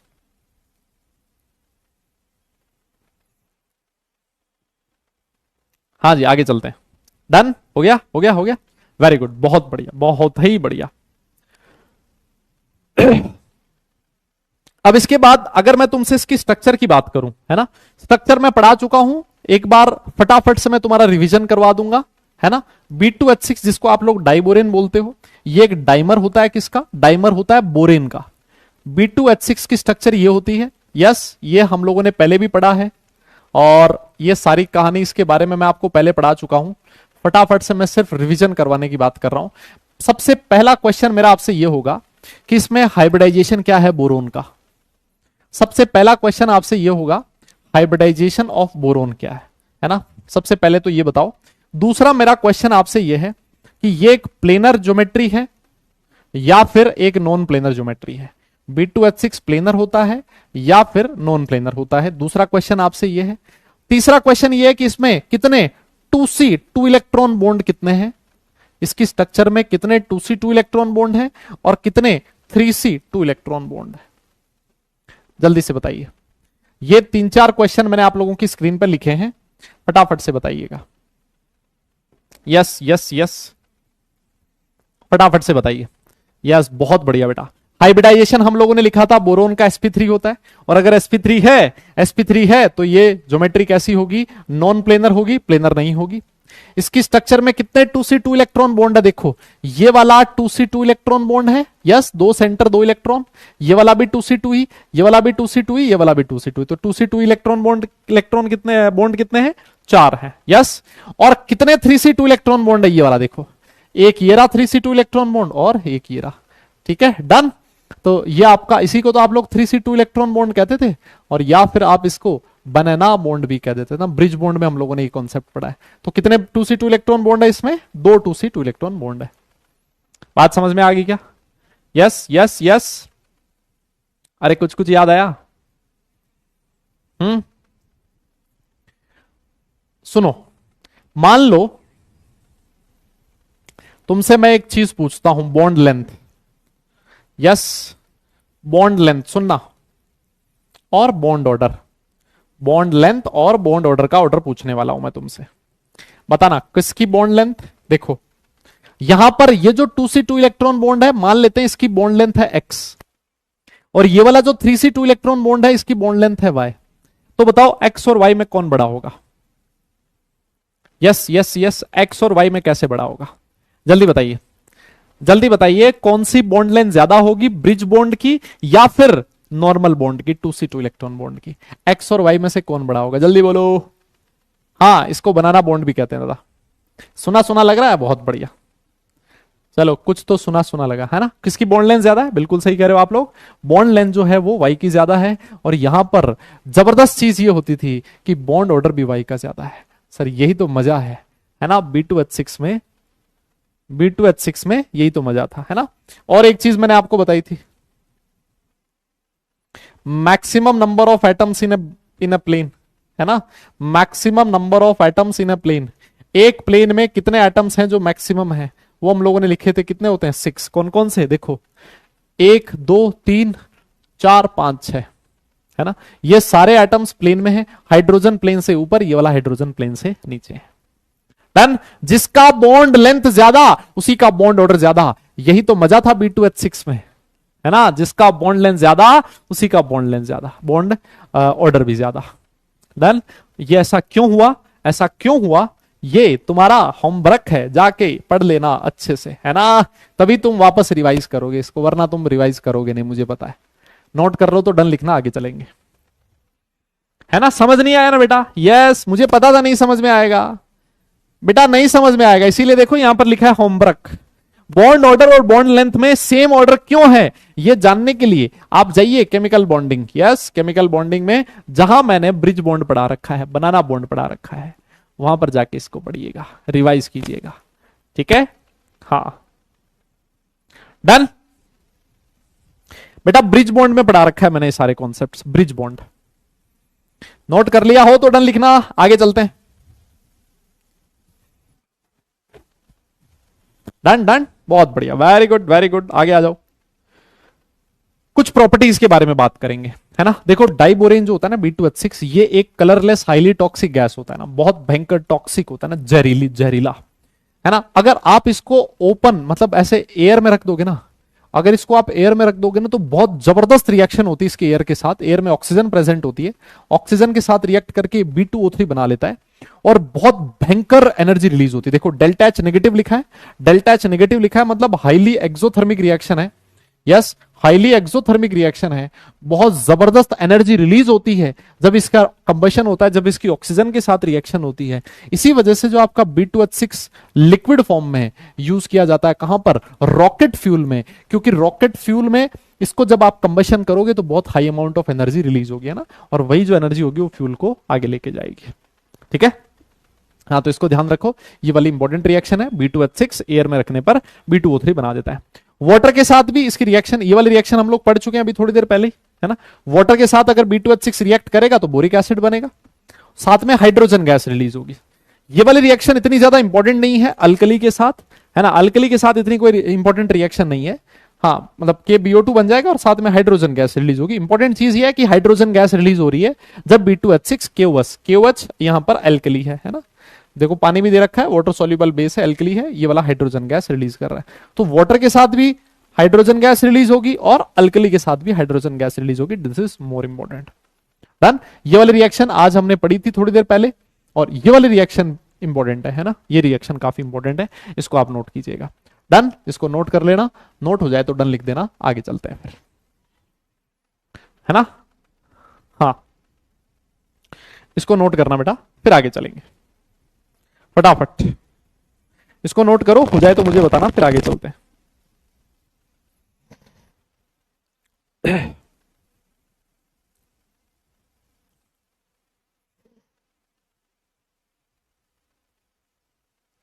फटाफट, हाँ जी हाँ जी हाँ जी बेटा, फटाफट नोट करो।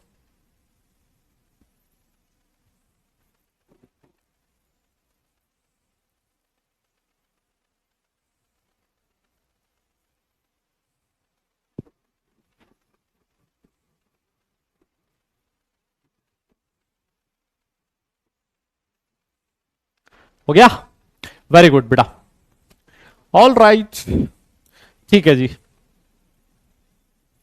अब इसके बाद एक रिएक्शन है डाइबोरेन की रिएक्शन अमोनिया के साथ, है ना। ये रिएक्शन काफी इंपॉर्टेंट है, इस पे जेई में क्वेश्चन पूछे जा चुके हैं। ये रिएक्शन काफी इंपॉर्टेंट है, इस पे जेई में क्वेश्चन पूछा जा चुका है ना। ये रिएक्शन काफी इंपॉर्टेंट है, इस पे जेई में क्वेश्चन पूछा जा चुका है। देखो, डाइबोरेन अमोनिया के साथ रिएक्ट करता है, लेकिन लेकिन लेकिन अलग अलग तरीके से। अगर आपकी रिएक्शन कंडीशन डिफरेंट डिफरेंट है तो प्रोडक्ट भी डिफरेंट डिफरेंट बनेगा। सबसे पहली कंडीशन है कि आपके पास अमोनिया है, वो एक्सिस में है। अमोनिया किस में है? एक्सिस में है। अगर आपने एक्सिस में अमोनिया लिया है, टेम्परेचर हाई नहीं ले रखा, रूम टेम्परेचर पे आप रिएक्शन करवा रहे हो, तो B2H6.NH3 बनेगा, ये वाला कंपाउंड बनेगा।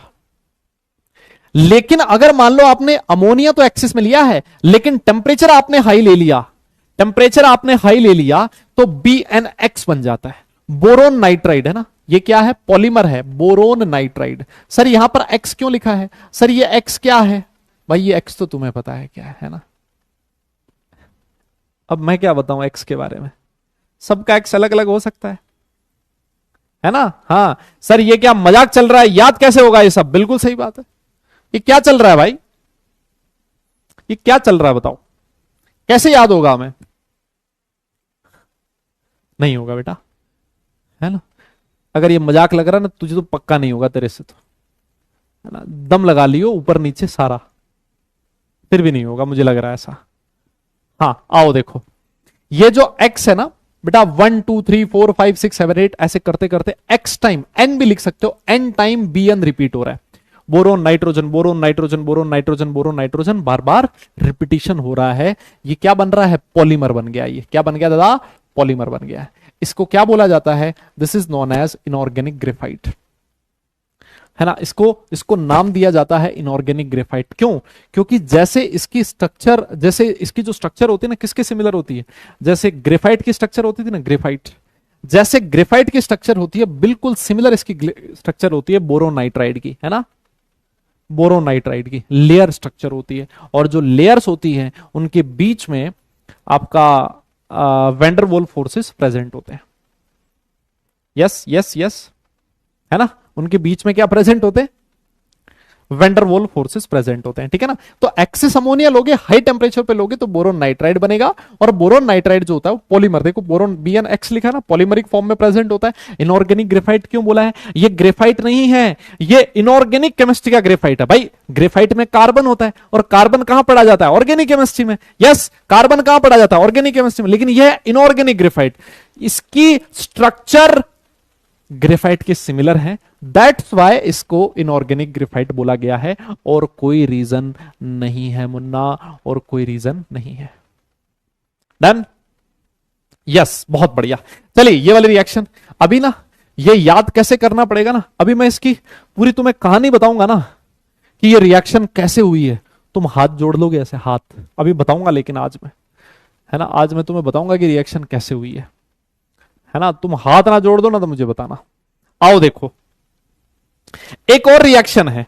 मान लो आपने बोरोन, डाइबोरेन और अमोनिया का रेशियो अलग अलग ले लिया। देखो आपने यहां पर तो अमोनिया एक्सिस में ले रखा था, बहुत भयंकर अमोनिया ले रखा था, लेकिन यहां पर आपको बहुत ज्यादा एक्सिस में नहीं लेना है। अगर आपने डाइबोरेन का 1 मॉलिक्यूल लिया है तो आपको अमोनिया के 2 मॉलिक्यूल लेने, रेशियो 1:2 लेना है बस। मेरी बात समझ में आई? एक्सिस में नहीं लेना है, एक्सिस में नहीं लेना है। इन दोनों रिएक्शन में अमोनिया एक्सिस में था, एक्सिस में नहीं लेना है आपको। अगर 1 मोल आपने B2H6 का लिया तो 2 मोल अमोनिया के लेने, और आपको हाई टेम्परेचर लेना है। अगर आपने ऐसा किया तो आपको मिलेगा B3N3H6, B3N3H6, B3N3H6. This is known as borazine, and this borazine is also known as inorganic benzene. इसकी स्ट्रक्चर भी जैसे बेंजीन की स्ट्रक्चर होती है, उसके सिमिलर स्ट्रक्चर होती है, दैट्स वाई इसको इनऑर्गेनिक बेंजीन बोला जाता है। ये बेंजीन नहीं है क्योंकि इसकी स्ट्रक्चर बेंजीन के सिमिलर है, that's why this is known as inorganic benzene. इसका एक और नाम भी है क्या? बोराजाइन। क्या नाम है इसका? बोराजाइन। B3N3H6। एक बार के लिए इसको नोट कीजिए, फिर मैं आपको बोराजाइन की स्ट्रक्चर के बारे में बताऊंगा, है ना। इसको नोट कीजिए, डन लिख देना अगर नोट कर लिया हो, फिर मैं आपको बोराजाइन की स्ट्रक्चर पे ले चलूंगा, फिर मैं आपको बोराजाइन की स्ट्रक्चर पे ले चलूंगा, ठीक है ना। अब देखो ये जो B2H6.NH3 होता है ना, उसमें ये 2 आयंस प्रेजेंट होते हैं। इसको अभी लिख लेना, अभी मैं समझाऊंगा ये आयन कैसे आए इसमें, ठीक है ठीक है ठीक है। अभी मैं समझाऊंगा आपको, एक बार के लिए ये वाला नोट करो, नोट हो जाए तो डन लिखो, फिर आगे चलते हैं। हाँ, ये सब कुछ सिलेबस में है बेटा। और ये जो रिएक्शन है ना, ये एनसीईआरटी में लिखी हुई रिएक्शन है, और अगर ये एनसीईआरटी में लिखी है ना तो आपको इस तरह से ही याद करना पड़ेगा। इसका एक और मेथड भी बताऊंगा जो एनसीईआरटी ने नहीं दे रखा है। यस, अरे बेटा इतना सब कुछ, अब ये कुछ अब जो है सिलेबस में वो तो याद करना पड़ेगा ना यार। अब मैं क्या करूं, या तो मैं रिएक्शन ना लिखवाऊं है भाई, या तो एक तरीका है, या तो मैं लिखवाऊं ना, ये तो तुम्हें याद ही नहीं करना पड़ेगा। अब नहीं लिखवाओगे तो एग्जाम में तो आएगी ना भाई, ये एग्जाम में तो आनी ही है ना, तो लिखना तो पड़ेगा और याद भी करना पड़ेगा। अब यार इसके पीछे आगे कुछ, आगे पीछे कोई कहानी है नहीं, मतलब मैं क्या करूं बताओ, है ना। अब मेरे पास भी कोई इलाज नहीं है इस चीज का, ठीक है। हाँ, नोट कर लिया, वेरी गुड, बहुत बढ़िया। देखो ये जो B3N3H6 होता है ना, इसका स्ट्रक्चर कैसा होता है मैं आपको बता देता हूं। B3N3H6 देखो ऐसा होता है शक्ल दिखने में, BN BN देखो कितने बोरोन आगे, 1 2 3, कितने नाइट्रोजन आगे, 1 2 3। हर बोरोन और नाइट्रोजन के पास एक एक हाइड्रोजन प्रेजेंट है, इस तरह से, इस तरह से, इस तरह से, और इस तरह से, और ऑल्टरनेट पोजीशन पे डबल बॉन्ड प्रेजेंट है। ये देखो ऑल्टरनेट पोजीशन पे डबल बॉन्ड प्रेजेंट है। अब नाइट्रोजन 4 बॉन्ड बना रहा है तो नाइट्रोजन पे बेचारे पे पॉजिटिव चार्ज है, बोरोन 4 बना रहा है तो बोरोन पे negative, plus minus. This is inorganic benzene B3N3H6। देख रहे हो है कि नहीं सिमिलर, मतलब ऑर्गेनिक केमिस्ट्री में जो बेंजीन होता है उसके लगभग सिमिलर स्ट्रक्चर है ना। देखो बेंजीन कैसी होती है, ऑर्गेनिक केमिस्ट्री में जो बेंजीन होती है वो ऐसी होती है, शक्ल कैसी होती है उसकी। देखो एक बात बताओ, देखो ऑल्टरनेट उसमें भी डबल बॉन्ड होते हैं कि नहीं होते, ऑल्टरनेट पोजीशन पे डबल बॉन्ड होते हैं, इसमें भी ऑल्टरनेट पोजीशन पे डबल बॉन्ड है ना। और वहां पर हर कार्बन से एक हाइड्रोजन लगा होता है, हर कार्बन से एक हाइड्रोजन लगा होता है, यहां पर भी हर एटम से एक हाइड्रोजन लगा है। फर्क सिर्फ इतना सा है कि वहां पर कार्बन है और यहां पर बोरोन और नाइट्रोजन है, ठीक है। यहां पर कार्बन है और यहां पर बोरोन और नाइट्रोजन है। मेरी बात तुम्हें समझ में आई? यस यस यस, है ना। तो ये इनऑर्गेनिक बेंजीन है, इसमें भी रेजोनेंस है, जैसे बेंजीन में रेजोनेंस होता है ना, बताया था आपको, अल्टरनेट पोजीशन पे डबल बॉन्ड है तो रेजोनेंस होगा इसमें भी, ठीक है। रेजोनेंस इसमें भी है, डबल बॉन्ड घूम रहे हैं, है ना। देखो डबल बॉन्ड यहां पर भी हो सकती है, देखो 3 अल्टरनेट पोजीशन पे डबल बॉन्ड है, ये डबल बॉन्ड यहां पर भी हो सकता है, यहां पर भी हो सकता है, दोनों में से कहीं पर भी हो सकता है ना। तो इसमें भी डीलोकलाइजेशन है।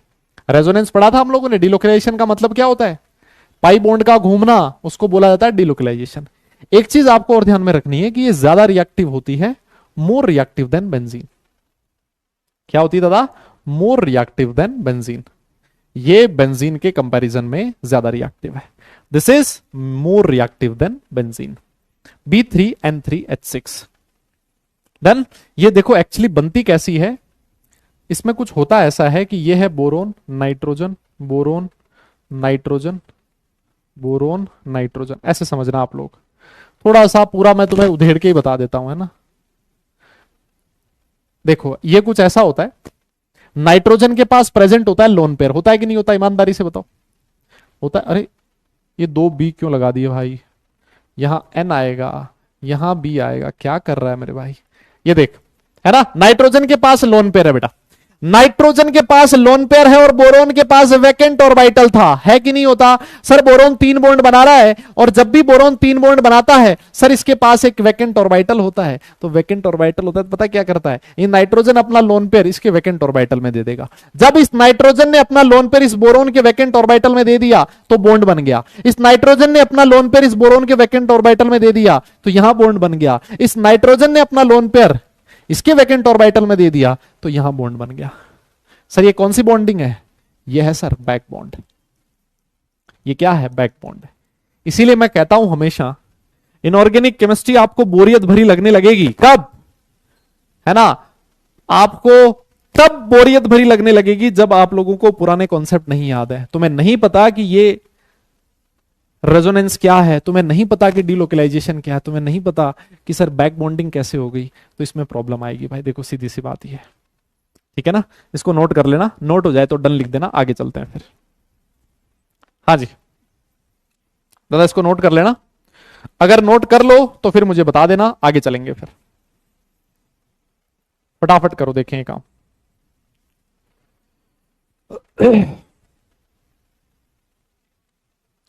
यस यस यस, फटाफट कर लो बेटा, नोट हो जाए तो बता देना, आगे चलते हैं फिर।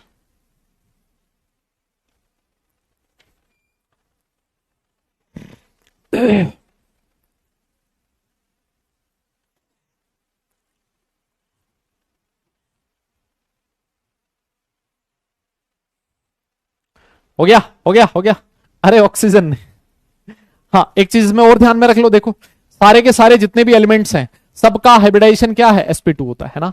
चाहे नाइट्रोजन हो चाहे बोरोन हो, सबका हाइब्रिडाइजेशन sp2 है।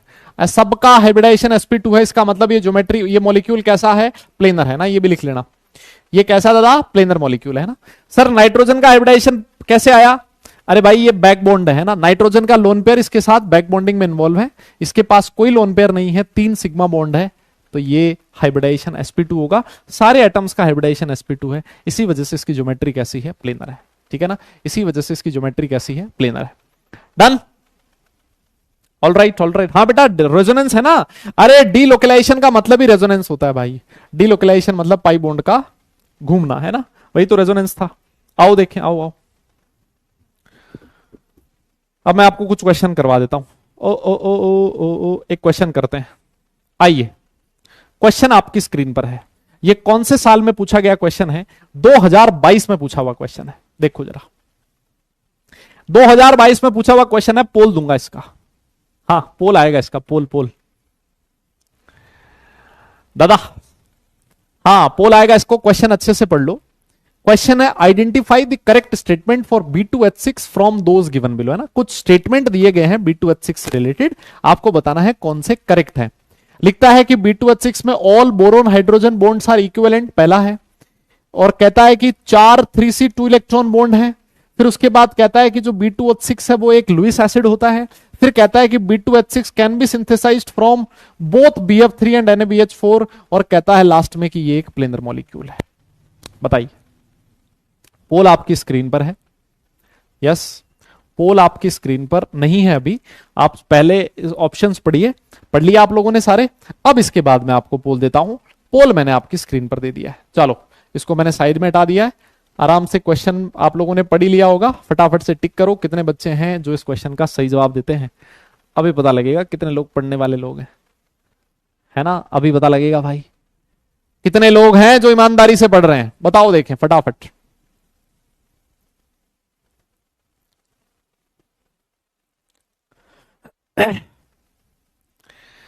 चलिए चलिए चलिए फटाफट,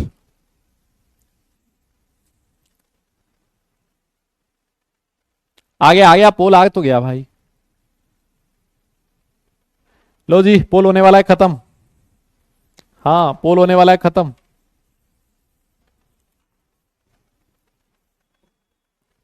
हो गया, चलो देखते हैं कितने जनता ने सही जवाब दिया है। पोल का रिजल्ट आप लोगों की स्क्रीन पर है, और सिर्फ 65% लोगों ने सही जवाब दिया। सारे लोग बधाई के पात्र हैं। कौन कौन है जी, एसडी अक्षित, फिर उसके बाद है ऋग्वेद, पीयूष, और फिर उसके बाद सुवर्णो। अरे यार ये कैसे गलत कर दिया तुम लोगों ने, सारे के सारे B2H6 में BH बॉन्ड इक्विवेलेंट होते हैं। सर माथा खराब हो गया तुम्हारा वो बताया तो था अभी, bond length 3C2 electron bond की अलग होती थी, 2C2 इलेक्ट्रॉन की अलग होती थी, इक्विवेलेंट नहीं होते। कहता 4 3C2 इलेक्ट्रॉन बॉन्ड नहीं, 2 ही होते हैं। तो साहब ए भी गलत है, बी भी गलत है। अगर ए गलत है तो इसका मतलब ये नहीं हो सकता, बी गलत है तो ये नहीं हो सकता। 2 ऑप्शन तो वैसे ही उड़ गए। ए और बी तो किसी हालत में सही नहीं हो सकता था। B2H6 एक लुईस एसिड होता है, ऑब्वियस सी बात है। ये देखो B2H6 कैसे बनता था, BH3 लिया आपने, ये BH3 लुईस एसिड होता है कि नहीं होता, इसका ऑक्टेट कंप्लीट नहीं है बेटा, और इसका ऑक्टेट कंप्लीट नहीं है, इसी वजह से तो ये डाइमराइज होके B2H6 बनाता था। ये ना B2H6 क्या है, इसका डाइमर है। क्या है, डाइमर है BH3 का, और BH3 लुईस एसिड है, इलेक्ट्रॉन डेफिशिएंट है। B2H6 भी लुईस एसिड होगा, इलेक्ट्रॉन डेफिशिएंट है। और B2H6 की प्रिपरेशन अभी थोड़ी देर पहले मैंने बता दी थी। लिखता है कि B2H6 प्लेनर मॉलिक्यूल है, हो ही नहीं सकता। अभी थोड़ी देर पहले ही तो बताया था ये प्लेनर नहीं होता, नॉन प्लेनर होता है। इसका मतलब C और D। और देखो B2H6 प्लेनर है, E नहीं हो सकता, E नहीं हो सकता तो ये नहीं होगा। आप ऑप्शन कट करके भी इस क्वेश्चन को सही कर सकते थे, है ना, एलिमिनेशन मेथड से भी आप इस क्वेश्चन को सही कर सकते थे। ऑप्शन नंबर डी इस केस में करेक्ट है। आइए आगे चलते हैं। एक और क्वेश्चन आपकी स्क्रीन पर है, ये रहा। ये 2019 जेईई मेंस में पूछा गया है। कहता है number of 2C2 electron bond and 3s2 electron bonds in B2H6 respectively are. फटाफट बताइए B2H6 में कितने 2s2 इलेक्ट्रॉन बॉन्ड है और कितने 3s2 इलेक्ट्रॉन बॉन्ड है। फटाफट से मैं पोल दे देता हूं बिना किसी देरी के, क्योंकि बहुत ही आसान सा क्वेश्चन है। आइए आइए फटाफट बताइए। हाँ हाँ हाँ हाँ जल्दी करो भाई।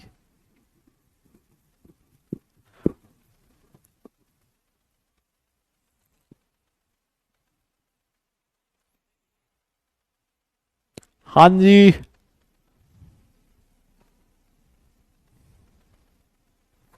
आपकी स्क्रीन पर है बाबा, पोल आपकी स्क्रीन पर है। क्या आप बात कर रहे हो, पोल तुम्हारी स्क्रीन पर है। 2s2 कितने हैं और 3s2 कितने हैं? अभी थोड़ी देर पहले ही करवाया है ना, अब भी थोड़ी देर पहले करवाया। देखते हैं, इसमें भी कई लोग नहीं देंगे सही से जवाब। अब बताओ 87। ओ भाई क्या बात है, 87। अरे गजब। एसडी अदिति, आर्यवीर सिंह, प्रथम और अभिनव, वेरी गुड। करवा दिया मैंने। 4 and 2 है ना, ऑप्शन नंबर बी करेक्ट है। ज्यादा कुछ इसमें बताने की जरूरत है नहीं भैया, है नहीं है नहीं। एक और क्वेश्चन। हाँ जी एक और क्वेश्चन आपकी स्क्रीन पर लिखा है। देखिए यह क्वेश्चन 2022 में पूछा गया है। यह क्वेश्चन 2022 में पूछा गया है और क्वेश्चन क्या कहता है, लिखता है बोराजाइन। बोराजाइन अभी बताया था ना, इनऑर्गेनिक बेंजीन। ये कैसे प्रिपेयर होगी? Can be prepared by the reaction of 3 equivalents of X and 6 equivalents of Y. X and Y क्या है रेस्पेक्टिवली। अच्छे से क्वेश्चन पढ़ लो फिर मुझे बताना। हाँ कहता है बोराजाइन कैसे बनेगा। 2022 का क्वेश्चन है, बोराजाइन कैसे बनेगा। कहता है 3 इक्विवेलेंट तो एक्स के लेने पड़ेंगे और 6 इक्विवेलेंट वाई के लेने पड़ेंगे। बताओ ये एक्स और वाई क्या है। यस ये एक्स और वाई क्या है। इस क्वेश्चन का पोल अब मैं आपकी स्क्रीन पर दे रहा हूं भाई। अब तो यार सही जवाब देना इसका, है ना। 100% कर दोगे क्या लग रहा है? मैंने बताया था मेरी दिली ख्वाहिश है ना, कि तुम किसी दिन मैं तुमसे कोई पोल का उत्तर मांगू और उस पोल का सॉल्यूशन 100% में आ जाए भाई। उस दिन तो गजब ही मजा आ जाएगा।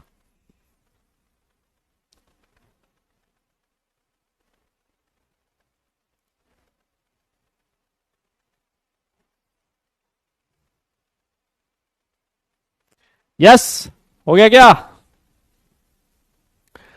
अरे जल्दी करो भाई लोगों।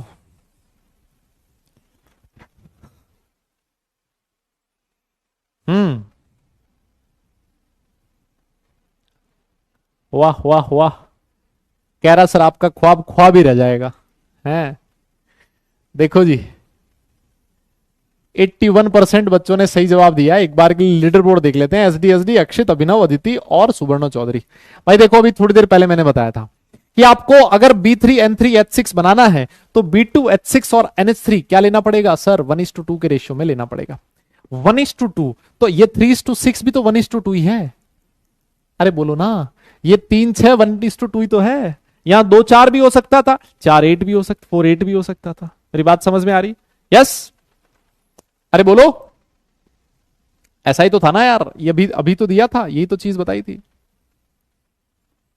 ठीक है ना। देखो कहां था ये, कहां ये रहा, ये देखो ये रहा। B2H6 और अमोनिया का जो रेशियो 1:2 होना चाहिए। और क्वेश्चन पूछ लिया, सीधा सीधा एनसीईआरटी का पूछा हुआ क्वेश्चन है ना। 2022 जेईई मेंस में पूछा गया है ना। इसीलिए मैंने आपसे कहा था ये चीज तुम्हें पता होनी जरूरी है। देखो जी अब एक चीज मैं देखो छोटी सी और बता दूं आप लोगों को, है ना। यहीं पर एक चीज और बता देता हूं कि ये जो B2H6 होता है ना, देखो बोरोन जो होता है ना बहुत तरह के हाइड्राइड बनाता है। ये नीडो बोरेन की कैटेगरी में आता है। देखो बोरोन के जो हाइड्राइड्स होते हैं ना उनको बोरेन बोला जाता है। क्या बोला जाता है? बोरेन। जैसे BH3 क्या है? बोरेन है। BH3 को आप लोग क्या कहते हो? BH3 is borane. और अगर मैं इसका डाइमर ले लूं B2H6 तो इसको आपने नाम दिया था डाइबोरेन, है ना। क्या बोला था? डाइबोरेन। तो जो बोरोन के हाइड्राइड्स होते हैं those are known as boranes. बहुत तरह के हाइड्राइड बनाता है बोरेन, लेकिन जो B2H6 है वो कौन सा बोरेन है? नीडोबोरेन। अब आप बोलोगे सर ये नीडोबोरेन की क्या पहचान होती है? बेटा जो नीडोबोरेन्स होते हैं इनका फॉर्मूला होता है BnHn+4। नीडोबोरेन्स का फॉर्मूला क्या होता है? BnHn+4, है ना। अब सोच के देखो, अगर मैं n की जगह 2 लिख दूं, मैं क्या करूं, n इज इक्वल टू 2 लिख दूं, तो ये क्या बन जाएगा? B2H2+4।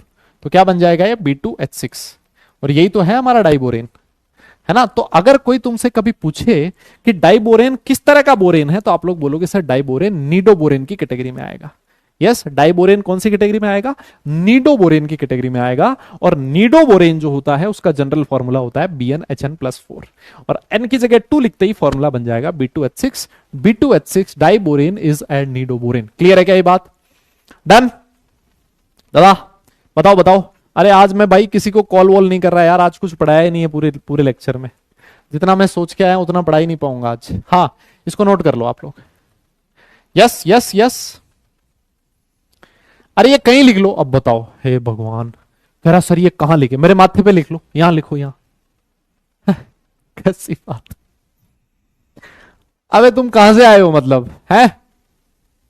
कह रहा कहां लिखे? कॉपी में लिखोगे भाई, किसी के शक्ल पे थोड़ी लिखोगे यार, हद है मतलब। हाँ, आओ देखें, आगे चलते हैं। एक छोटा सा कॉन्सेप्ट मैं आपको और बताता हूं। ये B2H6 में चल रहा है, B2H6 में चल रहा है ये, ठीक है ना, B2H6 में चल रहा है। B2H6 में बॉन्ड कैसे टूटता है? सुनना मेरी बात को। B2H6 में बॉन्ड कैसे टूटता है? देखो B2H6 की जो स्ट्रक्चर होती है ना, वो कुछ ऐसी होती है शक्ल दिखने में। B2H6 ऐसा होता है, हम लोगों ने पढ़ा था, यही होता है ना B2H6। ये है B2H6। सबसे पहले जब B2H6 रिएक्ट करेगा तो ऑब्वियस ही बात है इसमें बॉन्ड टूटेंगे। पहला है सिमेट्रिकल बॉन्ड फिजन। फिजन का मतलब होता है टूटना। देखो सिमेट्रिकली अगर बॉन्ड टूटे तो बॉन्ड इस तरह से टूटेंगे। जब भी B2H6 मॉलिक्यूल का सिमेट्रिक बॉन्ड फिजन होगा, सिमेट्रिक बॉन्ड फिजन होगा तो देखो क्या बनेगा? BHHH, BH3 बनेगा। BH3 के कितने मॉलिक्यूल बनेंगे? 2 मॉलिक्यूल बनेंगे, 2BH3 बनेगा। मेरी बात तुम्हें समझ में आ रही दादा? ये वाला कॉन्सेप्ट समझ में आया? सिमेट्रिक बॉन्ड फिजन जब भी होगा, सिमेट्रिक मतलब बोरोन को भी 3 हाइड्रोजन मिले, इस बोरोन को भी 3 हाइड्रोजन मिले, that is symmetric bond fission. तो जब भी B2H6 का सिमेट्रिक बॉन्ड फिजन होता है तब BH3 बनता है। ठीक, अब बात ये आती है कि सर ये सिमेट्रिक बॉन्ड फिजन कब होता है? तो जब आपका बोरेन BH3 डाइबोरेन इनके साथ रिएक्ट करेगा, H- आ गया, CO आ गया, R3N आ गया, ये सारे के सारे क्या होते हैं? लुईस बेस होते हैं। ये सारे के सारे क्या होते हैं? लुईस बेस होते हैं। सर आपको कैसे पता लगा लुईस बेस है? अरे हाइड्रोजन के पास लोन पेयर है, नाइट्रोजन के पास लोन पेयर है, कार्बन के पास लोन पेयर है, सारे के सारे अपना लोन पेयर डोनेट कर सकते हैं। डोनेट कर सकते हैं तो ये लुईस बेस हो गए। और जो हमारा डाइबोरेन है बेचारा, ये कैसा होता है? लुईस एसिड होता है। तो सर ये लुईस बेस के साथ बड़े आराम से रिएक्ट कर लेता है। बात तुम्हें समझ में आई?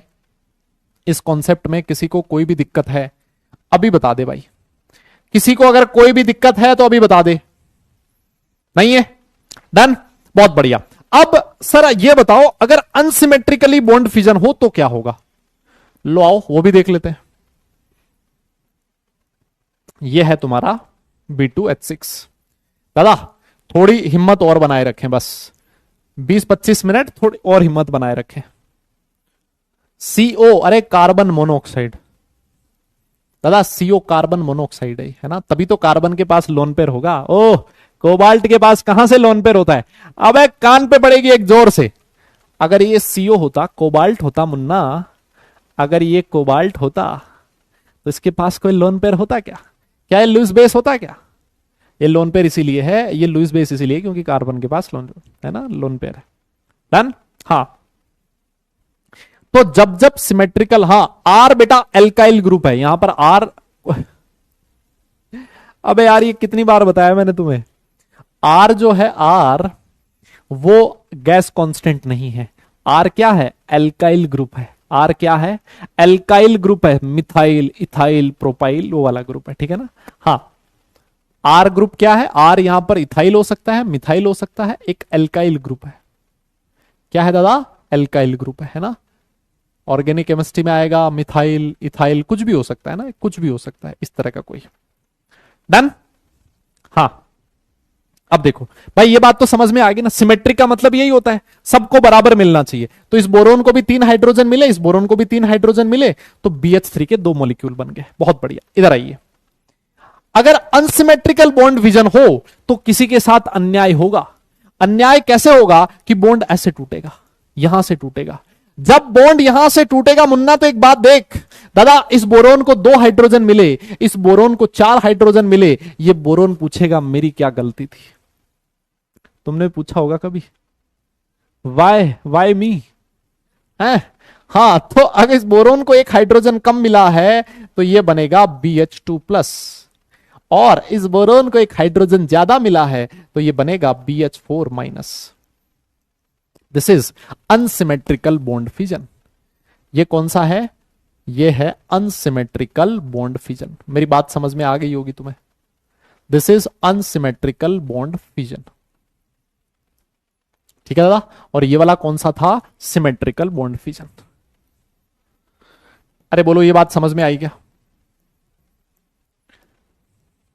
तो सिमेट्रिकल बॉन्ड फिजन होगा हमेशा BH3 बनेगा, अनसिमेट्रिकल बॉन्ड फिजन होगा ये वाले आयंस बनेंगे। सिमेट्रिकल बॉन्ड फिजन इनके साथ होता है, अनसिमेट्रिकल बॉन्ड फिजन इनके साथ होता है। अमोनिया हो गया, है ना। यहां पर देखो आर ग्रुप वापस वही है, आर ग्रुप वापस वही है, एल्काइल ग्रुप है। यस, आर ग्रुप वापस से वही है, एल्काइल ग्रुप है। ठीक है, मेरी बात समझ में आई। अगर आपके बेस ये वाले हैं, लुईस बेस ये हैं, तो अनसिमेट्रिकल बॉन्ड फिजन करेंगे। लुईस बेस ये हैं तो सिमेट्रिकल बॉन्ड फिजन करेंगे। डन, यहां तक समझ में आई। अब इसका एप्लीकेशन क्या अभी थोड़ी देर में समझाऊंगा। इसको नोट करना, नोट हो जाए तो डन लिखना, फिर उसके बाद इसका एप्लीकेशन समझाता हूं फटाफट से। बताओ। हाँ, नोट करो दादा, नोट नोट नोट। बेटा वाई में बोलने की तुम्हारी उम्र अभी नहीं हुई है ना, थोड़ा बचा के रखो। हाँ, थोड़ा बचा के रखो, जीवन में बहुत बार बोलना पड़ेगा ये। यस यस, ये नोट करना। यस यस यस, नोट करना।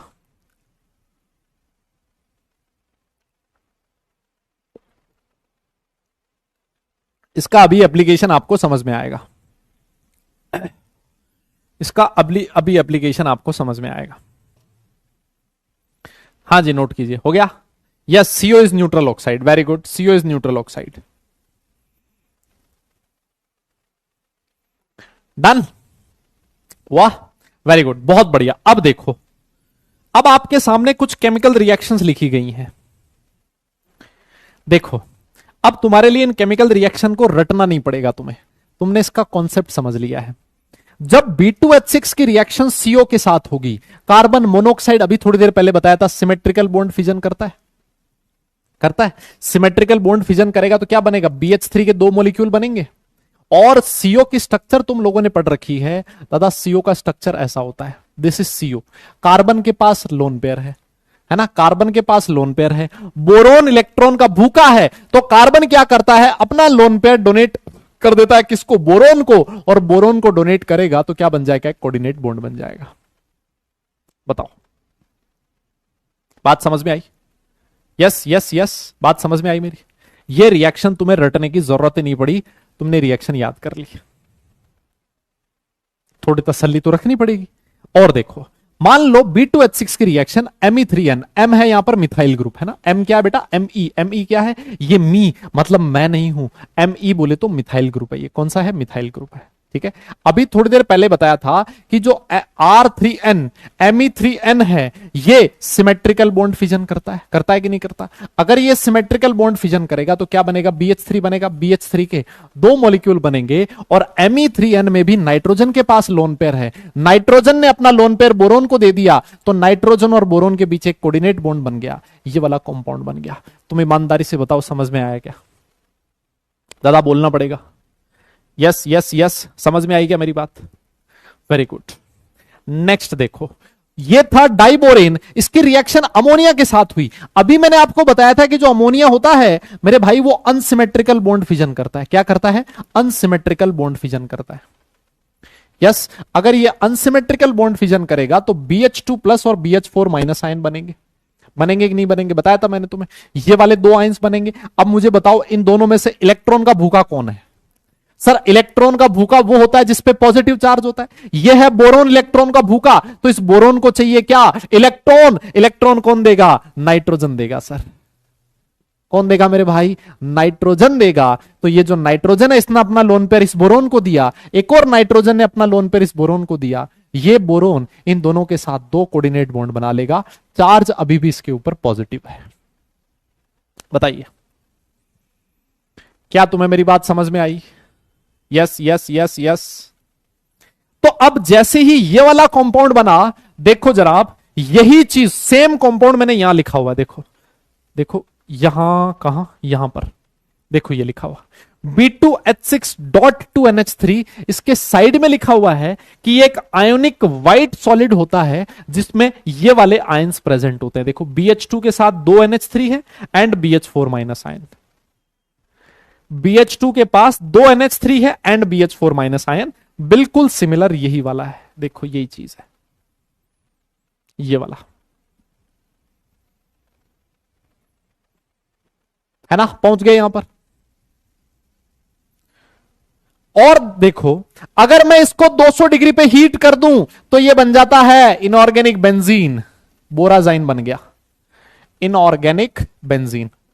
ठीक है ना, ये क्या बन गया दादा? इनऑर्गेनिक बेंजीन में कन्वर्ट हो गया, बोराजाइन बन गया। इसको अगर आप फर्दर हीट करते हो, यस, इसको अगर आपने फर्दर 700 डिग्री सेल्सियस पे हीट कर दिया तो ये कन्वर्ट हो जाता है इनऑर्गेनिक ग्रेफाइट में। और इसी को अगर आपने 2000 डिग्री सेल्सियस पे हीट कर दिया तो फॉर्मूला आज भी सेम रहेगा, लेकिन इसकी स्ट्रक्चर ग्रेफाइट की तरह थी और ये किस में कन्वर्ट हो जाता है? डायमंड की तरह स्ट्रक्चर हो जाती है इसकी। इसको नाम बोला जाता है इनऑर्गेनिक डायमंड।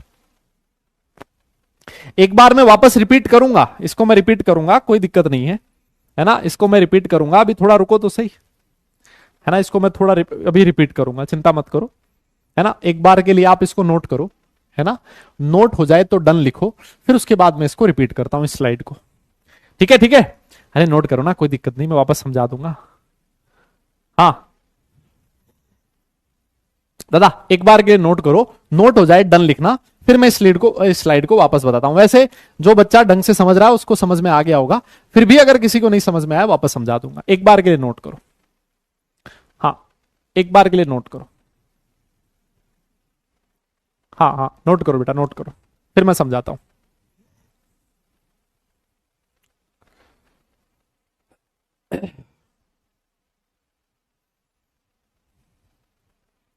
हाँ जी नोट कीजिए, फिर समझाऊंगा।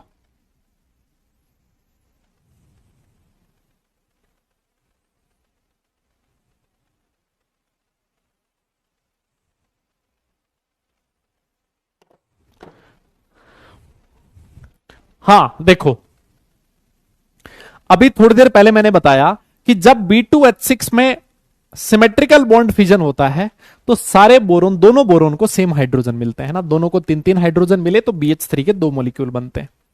जब अनसिमेट्रिकल बॉन्ड फिजन होता है तो एक बोरोन को 2 हाइड्रोजन मिलता है, एक बोरोन को 4 हाइड्रोजन मिलता है ना। इसको कम हाइड्रोजन मिला तो इस पे पॉजिटिव चार्ज, इसको ज्यादा हाइड्रोजन मिला तो इस पे negative charge. Done, very good. Symmetrical bond fission इनकी प्रेजेंस में होता है, अनसिमेट्रिकल बॉन्ड फिजन इनकी प्रेजेंस में होता है। यही हमारे सिलेबस में है, इन्हीं में से क्वेश्चन आएगा, बाकी की आपको टेंशन लेने की जरूरत नहीं है। बहुत बढ़िया। अब देखो, आपने सबसे पहले B2H6 की रिएक्शन CO के साथ करवाई। CO जो होता है कार्बन मोनोऑक्साइड है, ये सिमेट्रिकल बॉन्ड फिजन करता है। सिमेट्रिकल बॉन्ड फिजन करेगा तो बनेगा BH3, और जो BH3 होता है अभी हम लोगों ने बात करी थी लुईस एसिड होता है, इसको इलेक्ट्रॉन की जरूरत है। कार्बन के पास लोन पेयर है, कार्बन ने अपना लोन पेयर दे दिया बोरोन को, तो क्योंकि इस बॉन्ड के दोनों इलेक्ट्रॉन कार्बन दे रहा है, इस वजह से कार्बन और बोरोन के बीच कोऑर्डिनेट बॉन्ड बन जाएगा। ये कंपाउंड बन गया, कार्बन और बोरोन के बीच कोऑर्डिनेट बॉन्ड बन गया। डन। वापस से मैंने B2H6 की रिएक्शन Me3N के साथ करवाई। Me यहां पर मिथाइल ग्रुप है, R ग्रुप है, यस। तो नाइट्रोजन के अभी हमने बात करी थी कि ये जो कंपाउंड होता है ये भी सिमेट्रिकल बॉन्ड फिजन करता है, तो BH3 के 2 मॉलिक्यूल बनेंगे। वापस से बोरोन को इलेक्ट्रॉन की जरूरत है, आज इलेक्ट्रॉन नाइट्रोजन ने दे दिया तो नाइट्रोजन और बोरोन के बीच एक कोऑर्डिनेट बॉन्ड बन जाएगा। अच्छा सर, अमोनिया के साथ रिएक्शन करवाते हैं। अमोनिया जो होता है वो अनसिमेट्रिकल बॉन्ड फिजन करता है, ये 2 आयंस बनते हैं। इस अनसिमेट्रिकल बॉन्ड फिजन में इलेक्ट्रॉन का भूखा कौन है बताओ? सर इलेक्ट्रॉन का भूखा है BH2+, तो इस BH2+ को इलेक्ट्रॉन चाहिए, कौन देगा? नाइट्रोजन देगा। दो नाइट्रोजन दोनों तरफ से इसको इलेक्ट्रॉन पेयर डोनेट कर रहे हैं, तो ये जो नाइट्रोजन और बोरोन है उनके बीच क्या बन जाएगा? कोऑर्डिनेट बॉन्ड बन जाएगा ना। और ये जो आपका BH4- है ये तो एज इट इज पड़ा रहेगा, है ना। यहां पर BH4- लिख दो, ये लो, ये तो एज इट इज ऐसे ही पड़ा रहेगा, इसको तो कोई दिक्कत ही नहीं। अब आपने क्या किया, इसको हीट कर दिया 200 डिग्री सेल्सियस पे। जब आप इसको 200 डिग्री सेल्सियस पे हीट करते हो तो ये बोराजाइन में कन्वर्ट हो जाता है। 700 डिग्री सेल्सियस पे हीट करते हो तो ये इनऑर्गेनिक ग्रेफाइट में कन्वर्ट हो जाता है, और 2000 डिग्री सेल्सियस पे हीट करते हो तो इनऑर्गेनिक डायमंड में कन्वर्ट हो जाता है। यह है इसका पूरा प्रोसेस, और यह है इसका मेथड कि किससे कहां से ये बना, कहां से वो बना।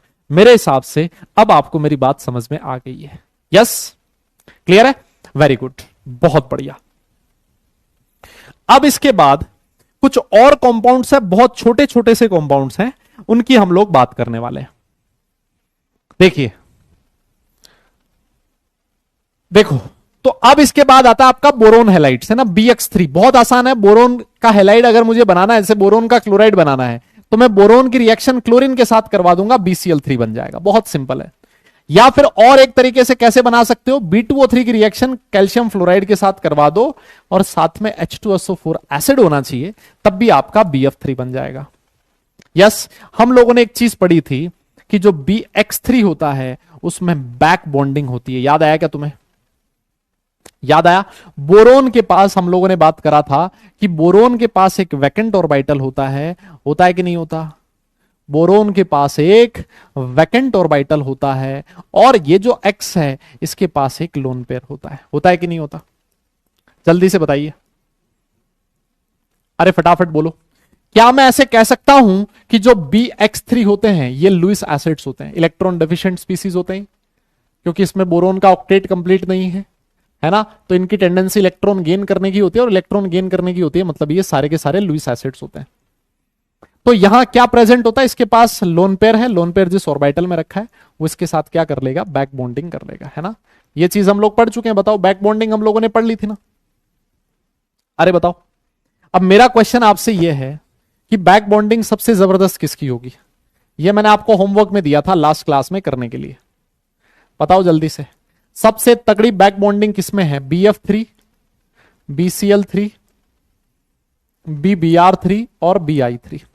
और इनका लुईस एसिडिक कैरेक्टर किसका सबसे ज्यादा है? लुईस एसिडिक कैरेक्टर किसका सबसे ज्यादा होगा? वापस से वही लिखा है, BF3, BCl3, BBr3। फटाफट बताओ, मैंने आप लोगों को होमवर्क दिया था ये चीज करने के लिए खुद से, याद है? किसका ज्यादा है? सर छोटी साइज है फ्लोरीन की, इस वजह से बैक बॉन्डिंग का एक्सटेंट ये है। और हम लोगों ने पढ़ा था कि सर जो लुईस एसिडिक स्ट्रेंथ होती है वो बैक बॉन्डिंग के इनवर्सली प्रोपोर्शनल होती है। अब एक कुछ याद आ रहा है? और बैक बॉन्डिंग इनवर्सली प्रोपोर्शनल है तो ये होगा, बताइए। डन? क्लियर है? Yes yes yes yes. Note कर लिया हो तो डन लिखिएगा, आगे चलेंगे, है ना। नोट करने के बाद डन लिखिएगा, आगे चलेंगे। नोट कर लिया हो तो डन लिखिएगा, आगे चलेंगे। फटाफट से, बहुत आसान चीज है बेटा।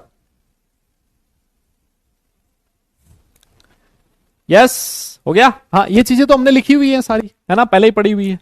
कोई दिक्कत? कोई दिक्कत नहीं है सर, बिल्कुल नहीं है, कोई बात नहीं, आगे चलते हैं। एक और प्रॉपर्टी की बात करते हैं कि इसका आप हाइड्रोलिसिस बहुत आराम से करवा सकते हो, रेडिली हाइड्रोलाइज बाय वाटर। तैयार बैठे हैं हाइड्रोलिसिस होने के लिए। क्यों? क्योंकि सर जो आपका BF3 है, सोच के देखो, BF3 है या BX3 है, कोई भी हो, BF3 लुईस एसिड है कि नहीं? और जो H2 है उसमें ऑक्सीजन के पास लोन पेयर है, ये लोन पेयर है तो ये लुईस बेस है, ये लुईस एसिड है, लुईस बेस है, दोनों के साथ रिएक्शन बड़े आराम से हो जाएगी, कोई दिक्कत नहीं है ना। तो BF3 का जब आप हाइड्रोलिसिस करवाओगे तो H3BO3 तो बनेगा ही, साथ में HF भी बनेगा, HBF4 भी बनेगा। HBF4 जो होता है ना उसको मैं ऐसे तोड़ सकता हूं, H+ प्लस BF4 माइनस, है ना। और इसका नाम है फ्लोरोबोरिक एसिड, है ना, यहां पर फ्लोरीन आ गया ना, तो this is fluoroboric acid. Done. BF3 के हाइड्रोलिसिस से, BF3 के हाइड्रोलिसिस से बोरिक एसिड बनता है, साथ में HF बनता है और साथ में HbF4 भी बनेगा, which is known as fluoroboric acid. लेकिन अगर मैं BF3 की बजाय कोई दूसरा बोरोन का हैलाइड ले लूं, यहां पर X क्लोरीन हो सकता है, ब्रोमीन हो सकता है, आयोडीन हो सकता है, अगर मैंने कोई दूसरा हैलाइड ले लिया, उसका हाइड्रोलिसिस करवाया, तो H3BO3 तो बनेगा ही, साथ में HX भी बनेगा, लेकिन ध्यान देना यहां HbF4 माइनस बनेगा। आप अगर सोच रहे हो कि HbX4 बनेगा, तो इसका फॉर्मेशन नहीं होता। क्लोरीन के साथ, ब्रोमीन के साथ, आयोडीन के साथ HbX4 नहीं बनेगा, लेकिन फ्लोरीन के साथ HbF4 बन गया था। कोई आपसे अगर पूछे कि सर ये क्यों नहीं बनेगा, ये इसलिए नहीं बनेगा बेटा, क्योंकि देखो अगर ये बना एक बार के लिए तो बनेगा तो क्या, कैसे टूटेगा ये, B++ H++ BX4 माइनस। अब ये जो BX4 माइनस होता है ये अनस्टेबल होता है। अनस्टेबल क्यों होता है? बिकॉज X की जो साइज है वो लार्ज साइज होती है, बड़ी साइज है। बोरोन जो है बेचारा छोटी साइज का है, इसके चारों तरफ बड़े बड़े एटम्स एग्जिस्ट नहीं कर सकते, स्टेरिक हिंड्रेंस बहुत ज्यादा हो जाएगा। बोरोन चिन्नू सा एटम है, इसके चारों तरफ आप 4 ब्रोमीन के एटम नहीं रख सकते, है ना, इसके चारों तरफ आप 4 आयोडीन के एटम नहीं रख सकते, बिकॉज बोरोन छोटा है। छोटे एटम के चारों तरफ बहुत बड़े एटम एग्जिस्ट नहीं कर सकते। यहां पर सर फिर ये क्यों एग्जिस्ट कर गया? बिकॉज बोरोन भी छोटा, फ्लोरीन भी छोटा, दोनों छोटे छोटे हैं, बड़े आराम से कोई दिक्कत नहीं होगी, है ना। ये अनस्टेबल होता है बिकॉज स्टेरिक हिंड्रेंस की वजह से। मेरी बात तुम्हें समझ में आ गई है ना। तो दोनों का हाइड्रोलिसिस बेटा याद रखना है ना, दोनों का हाइड्रोलिसिस डिफरेंट डिफरेंट तरीके से होता है। एग्जाम में ये वाला क्वेश्चन पूछा जा सकता है। Done done done done. हाँ, तो ये चीज आपको ध्यान में रखनी है। ईज ऑफ हाइड्रोलिसिस ये आपका होमवर्क है, आप खुद करोगे। BF3, BCl3, BBr3 और BI3 आपको बताना है किसका हाइड्रोलिसिस आसानी से होगा, है ना, किसका हाइड्रोलिसिस आसानी से होगा, किसका हाइड्रोलिसिस आसानी से होगा। इसका मैं हिंट दे देता हूं कि ये सारे के सारे लुईस एसिड हैं और इसकी रिएक्शन हाइड्रोलिसिस का मतलब वाटर के साथ करवाओगे, तो जो वाटर है वो लुईस बेस है। आपको ये बताना है किसका हाइड्रोलिसिस आसानी से होगा, ठीक है ना। तो ये वाला अगर आपने नोट कर लिया है तो डन लिखिए, फिर उसके बाद हम लोग आगे चलेंगे, ठीक है बेटा। स्टेरिक हिंड्रेंस का मतलब क्या होता है? स्टेरिक हिंड्रेंस का मतलब है एक छोटा सा एटम, इसके चारों तरफ बड़े बड़े एटम्स एग्जिस्ट नहीं कर सकते, क्योंकि ये जो बड़े बड़े एटम्स हैं ये आपस में एक दूसरे को रिपेल करने लगेंगे, और ये जो रिपल्शन होता है इसको बोला जाता है स्टेरिक रिपल्शन, है ना। और this phenomena is known as steric hindrance. तो स्टेरिक हिंड्रेंस का मतलब यही होता है, स्टेरिक हिंड्रेंस का मतलब यही है कि छोटे एटम के चारों तरफ बड़े एटम एग्जिस्ट नहीं कर सकते, ज्यादा बड़े एटम्स एग्जिस्ट नहीं कर सकते। डन? यस यस, हो गया दादा, चलो बहुत बढ़िया। अब इसके बाद कुछ छोटे छोटे कुछ और एग्जाम्पल्स हैं, है ना। एक और छोटी सी रिएक्शन है, रिएक्शन विद लुईस बेस, है ना। अभी हम लोगों ने देखा है, जैसे मान लो आपके पास अमोनिया है NH3, नाइट्रोजन के पास लोन पेयर है बेटा, और नाइट्रोजन जो है वो क्या होता है, एक लुईस बेस होता है। इसकी रिएक्शन मान लो अगर तुमसे कोई कहे कि BCl3 के साथ करवा दो। BCl3 क्या है दादा? लुईस एसिड है ना, इसको इलेक्ट्रॉन की जरूरत है। नाइट्रोजन अपना लोन पेयर बोरोन को दे देगा, ऐसा करने से दोनों के बीच एक कोऑर्डिनेट बॉन्ड बन जाएगा, है ना। तो ये तो एक एसिड बेस रिएक्शन है जिसमें क्या बन रहा है, कोऑर्डिनेट बॉन्ड का फॉर्मेशन हो रहा है, खत्म।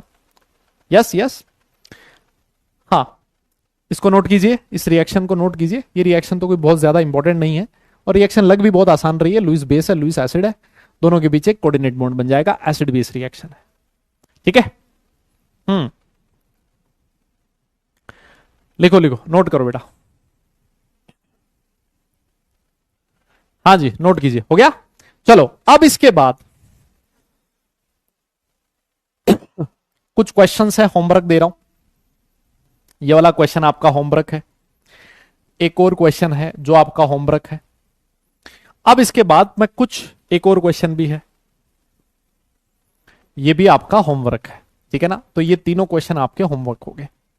डन, ठीक है जी बेटा। मैं आपके 5-7 मिनट और लूंगा अभी, है ना। 2-4 स्लाइड में आपको और बढ़ाऊंगा अभी। कुछ और कंपाउंड्स हैं, कुछ और कंपाउंड्स हैं, उनकी प्रिपरेशन देखेंगे। हाँ, घर पे कर लेना, कोई दिक्कत नहीं है, घर पे कर लेना, कोई दिक्कत नहीं है। कुछ 4-5 स्लाइड और हैं जिसमें 2-3 छोटे छोटे से कंपाउंड्स हैं, है ना। हाँ, 2-3 छोटे छोटे से कंपाउंड है, उनकी प्रिपरेशन हम लोग देख लेते हैं, ताकि जो प्रिपरेशन वाली कहानी है आज वाली क्लास में खत्म हो सके। अगली क्लास में हम लोग आए तो ग्रुप 14 एलिमेंट्स पढ़े अच्छे से, वापस से कॉन्सेप्ट्स वगैरह वापस से पढ़ने लगे, है ना। तो ये वाली चीज हम लोग फटाफट देख लेते हैं। सबसे पहले एल्यूमिनियम का एक ऑक्साइड होता है Al2O3, जिसको एल्यूमिना भी बोला जाता है ना। इसका एक और नाम क्या है, एल्यूमिनियम ऑक्साइड भी आप कह सकते हो, है ना। क्या कहा जा सकता है, एल्यूमिनियम ऑक्साइड। और इसको प्यार से और क्या बोला जाता है, इसको एल्यूमिना भी कहा जाता है। डन। कैसे बनता है, एल्यूमिनियम हाइड्रोक्साइड है आपके पास, इसको हीट कर दो, है ना। एल्यूमिनियम हाइड्रोक्साइड को हीट कर दो, कैल्सिनेशन करवा दो। कैल्सिनेशन रोस्टिंग पढ़ते थे 10th क्लास में। इसका आपने हीट करवा दिया तो ये Al2O3 में कन्वर्ट हो जाएगा। बहुत ही सिंपल सी रिएक्शन है, कुछ और ज्यादा करने की जरूरत नहीं है। एल्यूमिनियम हाइड्रोक्साइड को हीट करने से एल्यूमिना बन जाता है, पहली रिएक्शन। दूसरा, एक बहुत लंबा चौड़ा कंपाउंड है, बहुत ही लंबा चौड़ा कंपाउंड है ना। यह है एलम, इसको क्या बोला जाता है, अमोनियम एलम। एलम आज के टॉपिक में है, हमारे सिलेबस में है, इसको हम लोग पढ़ेंगे अभी थोड़ी देर में, एलम क्या होता है। तो अमोनियम एलम क्यों बोला है, बिकॉज यहां पर एक आयन प्रेजेंट है, कौन सा, NH4+। और दादा NH4+ जो आयन होता है, this is known as ammonium ion, है ना। ये क्या होता है, अमोनियम आयन होता है। तो इसी वजह से इसको नाम दिया गया है अमोनियम एलम, ठीक है। अमोनियम एलम को हीट करना है तो पानी जो था वो अलग हो जाएगा, जो अमोनिया है यहां से वो अलग हो गया। एल्यूमिनियम सल्फेट जो था वो Al2O3 में कन्वर्ट हो गया, और जो सल्फेट आयन था उसने कौन सी गैस रिलीज कर दी, SO3 गैस रिलीज कर दी, ठीक है। तो अमोनियम एलम को हीट करने से ये कंपाउंड्स का फॉर्मेशन होता है, ठीक है। बताइए, बोलो बोलो बोलो। डन, कोई दिक्कत नहीं है, बहुत ही आसान सी रिएक्शन है। हालांकि ये बहुत ज्यादा इंपॉर्टेंट रिएक्शंस नहीं थी, जो ज्यादा इंपॉर्टेंट रिएक्शंस थी, जो ज्यादा इंपॉर्टेंट टॉपिक्स थे, हम लोग पढ़ चुके हैं, है ना। वो हम लोग पढ़ चुके हैं, बोरेन, बोराजाइन, ये वाले ज्यादा इंपॉर्टेंट है। ये बहुत ज्यादा इंपॉर्टेंट नहीं है, बट इनको फटाफट से हम लोग देख लेते हैं बस। हाँ, एक चीज मैं और बता दूं कि जो Al2O3 होता है, दो फॉर्म्स में एग्जिस्ट करता है। दो फॉर्म कौन कौन सी, एक होता है अल्फा और एक होता है गामा। इनके बारे में हमें नहीं पढ़ना है कि अल्फा क्या होता है, गामा क्या होता है, कैसी फॉर्म होती है, इससे हमें कोई लेना देना नहीं है, यह हमारे सिलेबस का पार्ट नहीं है। सिर्फ इतना सा ध्यान रखना है कि ये जो अल्फा फॉर्म होती है Al2O3 को, इसको बोला जाता है कोरेंडम। इसको क्या नाम दिया जाता है, कोरेंडम। आप सिर्फ इतना सा ध्यान रखो, और कुछ ध्यान रखने की जरूरत नहीं है ना। अल्फा क्या है, गामा क्या है, हमारे सिलेबस का पार्ट नहीं है, है ना। ऐसे मत सोचना कि सर करवा नहीं रहे, सिलेबस में नहीं पढ़ना है हमें। सिर्फ ये ध्यान रखना है कि जो अल्फा फॉर्म होती है Al2O3 की, वो होता है कोरेंडम। और ये कहां मिलता है, एज ए मिनरल मिलता है नेचर में, है ना। ये मिनरल की फॉर्म में नेचर से मिलता है। डन। और इसका यूज कहां किया जाता है Al2O3 का, क्रोमेटोग्राफी में यूज किया जाता है। डन। यस यस यस, बताइए, है ना। इसको नोट कर लो, इसको नोट कर लो। मैं तो 5 मिनट लूंगा बेटा, 5 मिनट लूंगा बस, ज्यादा टाइम नहीं लूंगा आप लोगों को। हाँ, कोरेंडम, कोरेंडम कोरेंडम, ठीक है। चलो, बहुत बढ़िया। अब इसके बाद एक और कंपाउंड है, अब इसके बाद एक और कंपाउंड है, वो है एल्यूमिनियम का क्लोराइड, है ना। एक और कंपाउंड है, वो है एल्यूमिनियम का chloride, AlCl3.6H2, aluminium chloride. Aluminium chloride की प्रिपरेशन कैसे होती है, बहुत ही आसान है। एल्यूमिनियम को मेटल HCl के साथ रिएक्ट करवा दो तो AlCl3 बन जाता है, साथ में हाइड्रोजन गैस रिलीज होती है। ये रिएक्शन तो हम लोग 10वीं क्लास कक्षा 10 से पढ़ते आ रहे हैं। आप चाहो तो Al2O3 की रिएक्शन भी HCl के साथ करवा सकते हो। देखो, Al2O3 आपको याद है एम्फोटेरिक इन नेचर होता है, याद है क्या ये चीज। Al2O3 एसिड और बेस दोनों के साथ रिएक्ट करता है, एम्फोटेरिक इन नेचर होता है ना। तो अगर आपने इसकी रिएक्शन एसिड के साथ करवाई तब भी AlCl3 और H2O बन जाएगा। और अगर आप चाहो तो एल्यूमिनियम हाइड्रोक्साइड की रिएक्शन HCl के साथ करवा के भी AlCl3 बना सकते हो। तो AlCl3 बनाने में HCl तो यूज हो ही रहा है, एक बार एल्यूमिनियम के साथ, दूसरा एल्यूमिनियम के ऑक्साइड के साथ, और तीसरा एल्यूमिनियम के हाइड्रोक्साइड के साथ। तीनों ही HCl के साथ रिएक्ट करके एल्यूमिनियम के क्लोराइड का फॉर्मेशन करते हैं। यस, तीनों की रिएक्शन अगर मैंने HCl के साथ करवाई तो मुझे AlCl3 का फॉर्मेशन मिल सकता है। बहुत ही आसान सी रिएक्शन है। डन। हां, अब इसके बाद देखो, और ये एक व्हाइट क्रिस्टलाइन सब्सटेंस होता है, बहुत अच्छी बात है, और गैसियस स्टेट में ये डाइमर बना लेता है। याद करो याद करो याद करो, डाइमर का मतलब दो AlCl3 के मॉलिक्यूल आपस में मिल जाएंगे, दो AlCl3 के मॉलिक्यूल आपस में मिलके डाइमर का फॉर्मेशन करेंगे। ये बनेगा कि नहीं बनेगा? Al2Cl6 बनता था। मेरा क्वेश्चन आपसे ये है, दिस इज Al2Cl6। मेरा क्वेश्चन आपसे ये है, एक बात बताइए, ये जो बॉन्ड है वो कौन सा बॉन्ड होता था? ये वाला बॉन्ड और ये वाला बॉन्ड कौन से बॉन्ड होते थे? फटाफट से बताइए। ये जो दो बॉन्ड है वो कौन से? हाँ बेटा, ये लास्ट कर रहे हैं बस। हाँ हाँ, ये लास्ट कर रहे हैं भाई, फिर छुट्टी। ये लास्ट कर रहे हैं बस, फिर छुट्टी, फिर छुट्टी। अरे ये लास्ट है। हाँ फटाफट बताओ, ये कौन सा बॉन्ड था? ये कौन सा बॉन्ड था? यस, वेरी गुड लड़कों यार, बहुत बढ़िया सर। ये होता था कोऑर्डिनेट ब्रिज बॉन्ड। कितनी बार बताऊं यार ये चीज को? ये क्या होता था? कोऑर्डिनेट ब्रिज बॉन्ड होता था। क्लोरीन इस एल्यूमिनियम के साथ कोऑर्डिनेट बॉन्ड का फॉर्मेशन करता था, है ना? हाँ, ये वाला कोऑर्डिनेट ब्रिज बॉन्ड होता था। बस हाँ, कहां कहां यूज होता है? डाई बनाने में, ड्रग्स बनाने में, परफ्यूम बनाने में, और साथ साथ गैसोलीन बनाने में भी यूज होता है। गैसोलीन मतलब पेट्रोल वाला, है ना? हाँ, तो ये इसकी यूजेस हैं, और ये दो बहुत आसान से टॉपिक लिखे हुए हैं आपके सामने। साथ में देखो, अगर मान लो आपने इसको पानी में डाल दिया, अगर आपने इसको पानी में डाला तो ये कौन सी फॉर्म में एग्जिस्ट करता है? इस पे क्वेश्चन पूछा गया है जेईई में। इसको पानी में डालने से ये बना लेता, देखो ये कंपाउंड बनाता है AlH2O6Cl3, ये बनाता है। अगर आपने इसको पानी में डाला तो ये बनाता है। और ये कैसे डिसोसिएट होता है? ये ऐसे डिसोसिएट होगा, AlH2O6 3+, क्योंकि एल्यूमिनियम पे चार्ज 3+ होता है और साथ में 3Cl-। तो वाटर में AlCl3 इन आयंस की फॉर्म में एग्जिस्ट करता है, AlH2O6 3+ plus Cl-। This is important, ठीक है? एल्यूमिनियम क्लोराइड बेटा इसका नाम।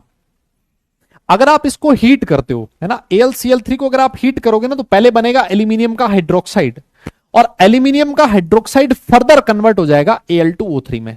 तो कहने का मतलब ये हो गया कि AlCl3 को हीट करने से Al2O3 बनता है। मैं ऐसे कह सकता हूं, यस, मैं ऐसे कह सकता हूं। अरे बोलो, AlCl3 को हीट करने से पहले एल्यूमिनियम का हाइड्रोक्साइड बनता है, और एल्यूमिनियम का हाइड्रोक्साइड फर्दर हीट करने से Al2O3 देता है। साथ में अगर मान लो मैं बेस के साथ रिएक्शन करवा दूं, NaOH क्या दादा? एक बेस है। अगर मैं इसकी रिएक्शन बेस के साथ कराऊं तो पहले एल्यूमिनियम का हाइड्रोक्साइड बनेगा, उसका व्हाइट कलर का प्रेसिपिटेट बनता है, और ये एल्यूमिनियम हाइड्रोक्साइड फर्दर NaOH के साथ रिएक्ट करके NaAlO2 बनाता है, जिसका नाम है सोडियम एल्यूमिनेट। ये रिएक्शन हम लोग पढ़ चुके हैं पहले भी, सोडियम एल्यूमिनेट, ये वाली रिएक्शन भी पहले आ चुकी है, ठीक है? Yes yes yes yes.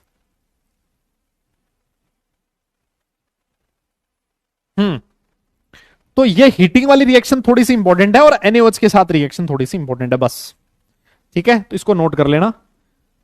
कुछ क्वेश्चन और मैं 2-4 क्वेश्चन होमवर्क में दे रहा हूं, ठीक है?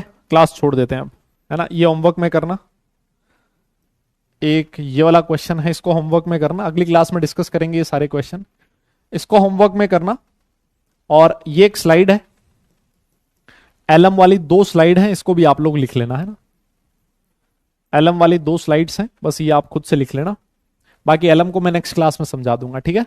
हाँ, इसको मैं नेक्स्ट क्लास में समझा दूंगा, ये 2 स्लाइड आप बस लिख लेना। चलिए अब छोड़ देते हैं। हाँ, अब छोड़ देते हैं। होमवर्क क्या है? होमवर्क क्या है जो क्लास में दिया है, ठीक है? ये है आज का होमवर्क। आज को अगर आप देखो, एक डीपीपी अगर आपको मिली हो तो डीपीपी सॉल्व कर लेना। अगर आपको मॉड्यूल है आपके पास, तो मॉड्यूल में एक्सरसाइज 1, एक्सरसाइज 1 में ग्रुप 13 एलिमेंट्स के जितने भी क्वेश्चंस हैं सारे के सारे क्वेश्चंस आपको सॉल्व करने हैं और अच्छे से रिवीजन करके आना है, ठीक है ना। नेक्स्ट क्लास में आने से पहले रिवाइज करके आना। चलिए फिर, थैंक यू सो मच। आज के लिए हम लोग बस इतना ही करेंगे। मानता हूं आज वाली क्लास में काफी सारी रिएक्शंस हो गई हैं। अब ये रिएक्शंस इनऑर्गेनिक केमिस्ट्री का पार्ट है। ये 11th में तो रिएक्शन काफी कम है, जब आप 12th में जाओगे तो आपको और ज्यादा रिएक्शंस देखने को मिलेगी। लेकिन कुछ दिन ऐसे होंगे जिसमें रिएक्शंस रहेंगी, जैसे इसके बाद मैं आपको ग्रुप 14 एलिमेंट्स पढ़ाऊंगा ना, उसमें भी कुछ रिएक्शंस होंगी, है ना। तो ये अब थोड़ा सा माइंड मेकअप करके आओ कि भाई रिएक्शंस हैं जिनको हमें याद करना पड़ेगा।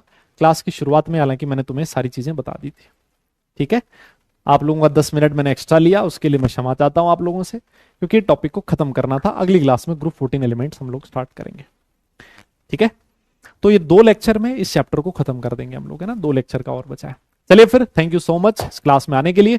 नेक्स्ट सेशन में मिलते हैं, तब तक सारे लोग अपना ख्याल रखें, खुश रहें, हंसते मुस्कुराते रहें और पढ़ाई जरूर करते रहें, क्योंकि दादा काम पढ़ने से चलेगा, सिर्फ मुस्कुराने से नहीं।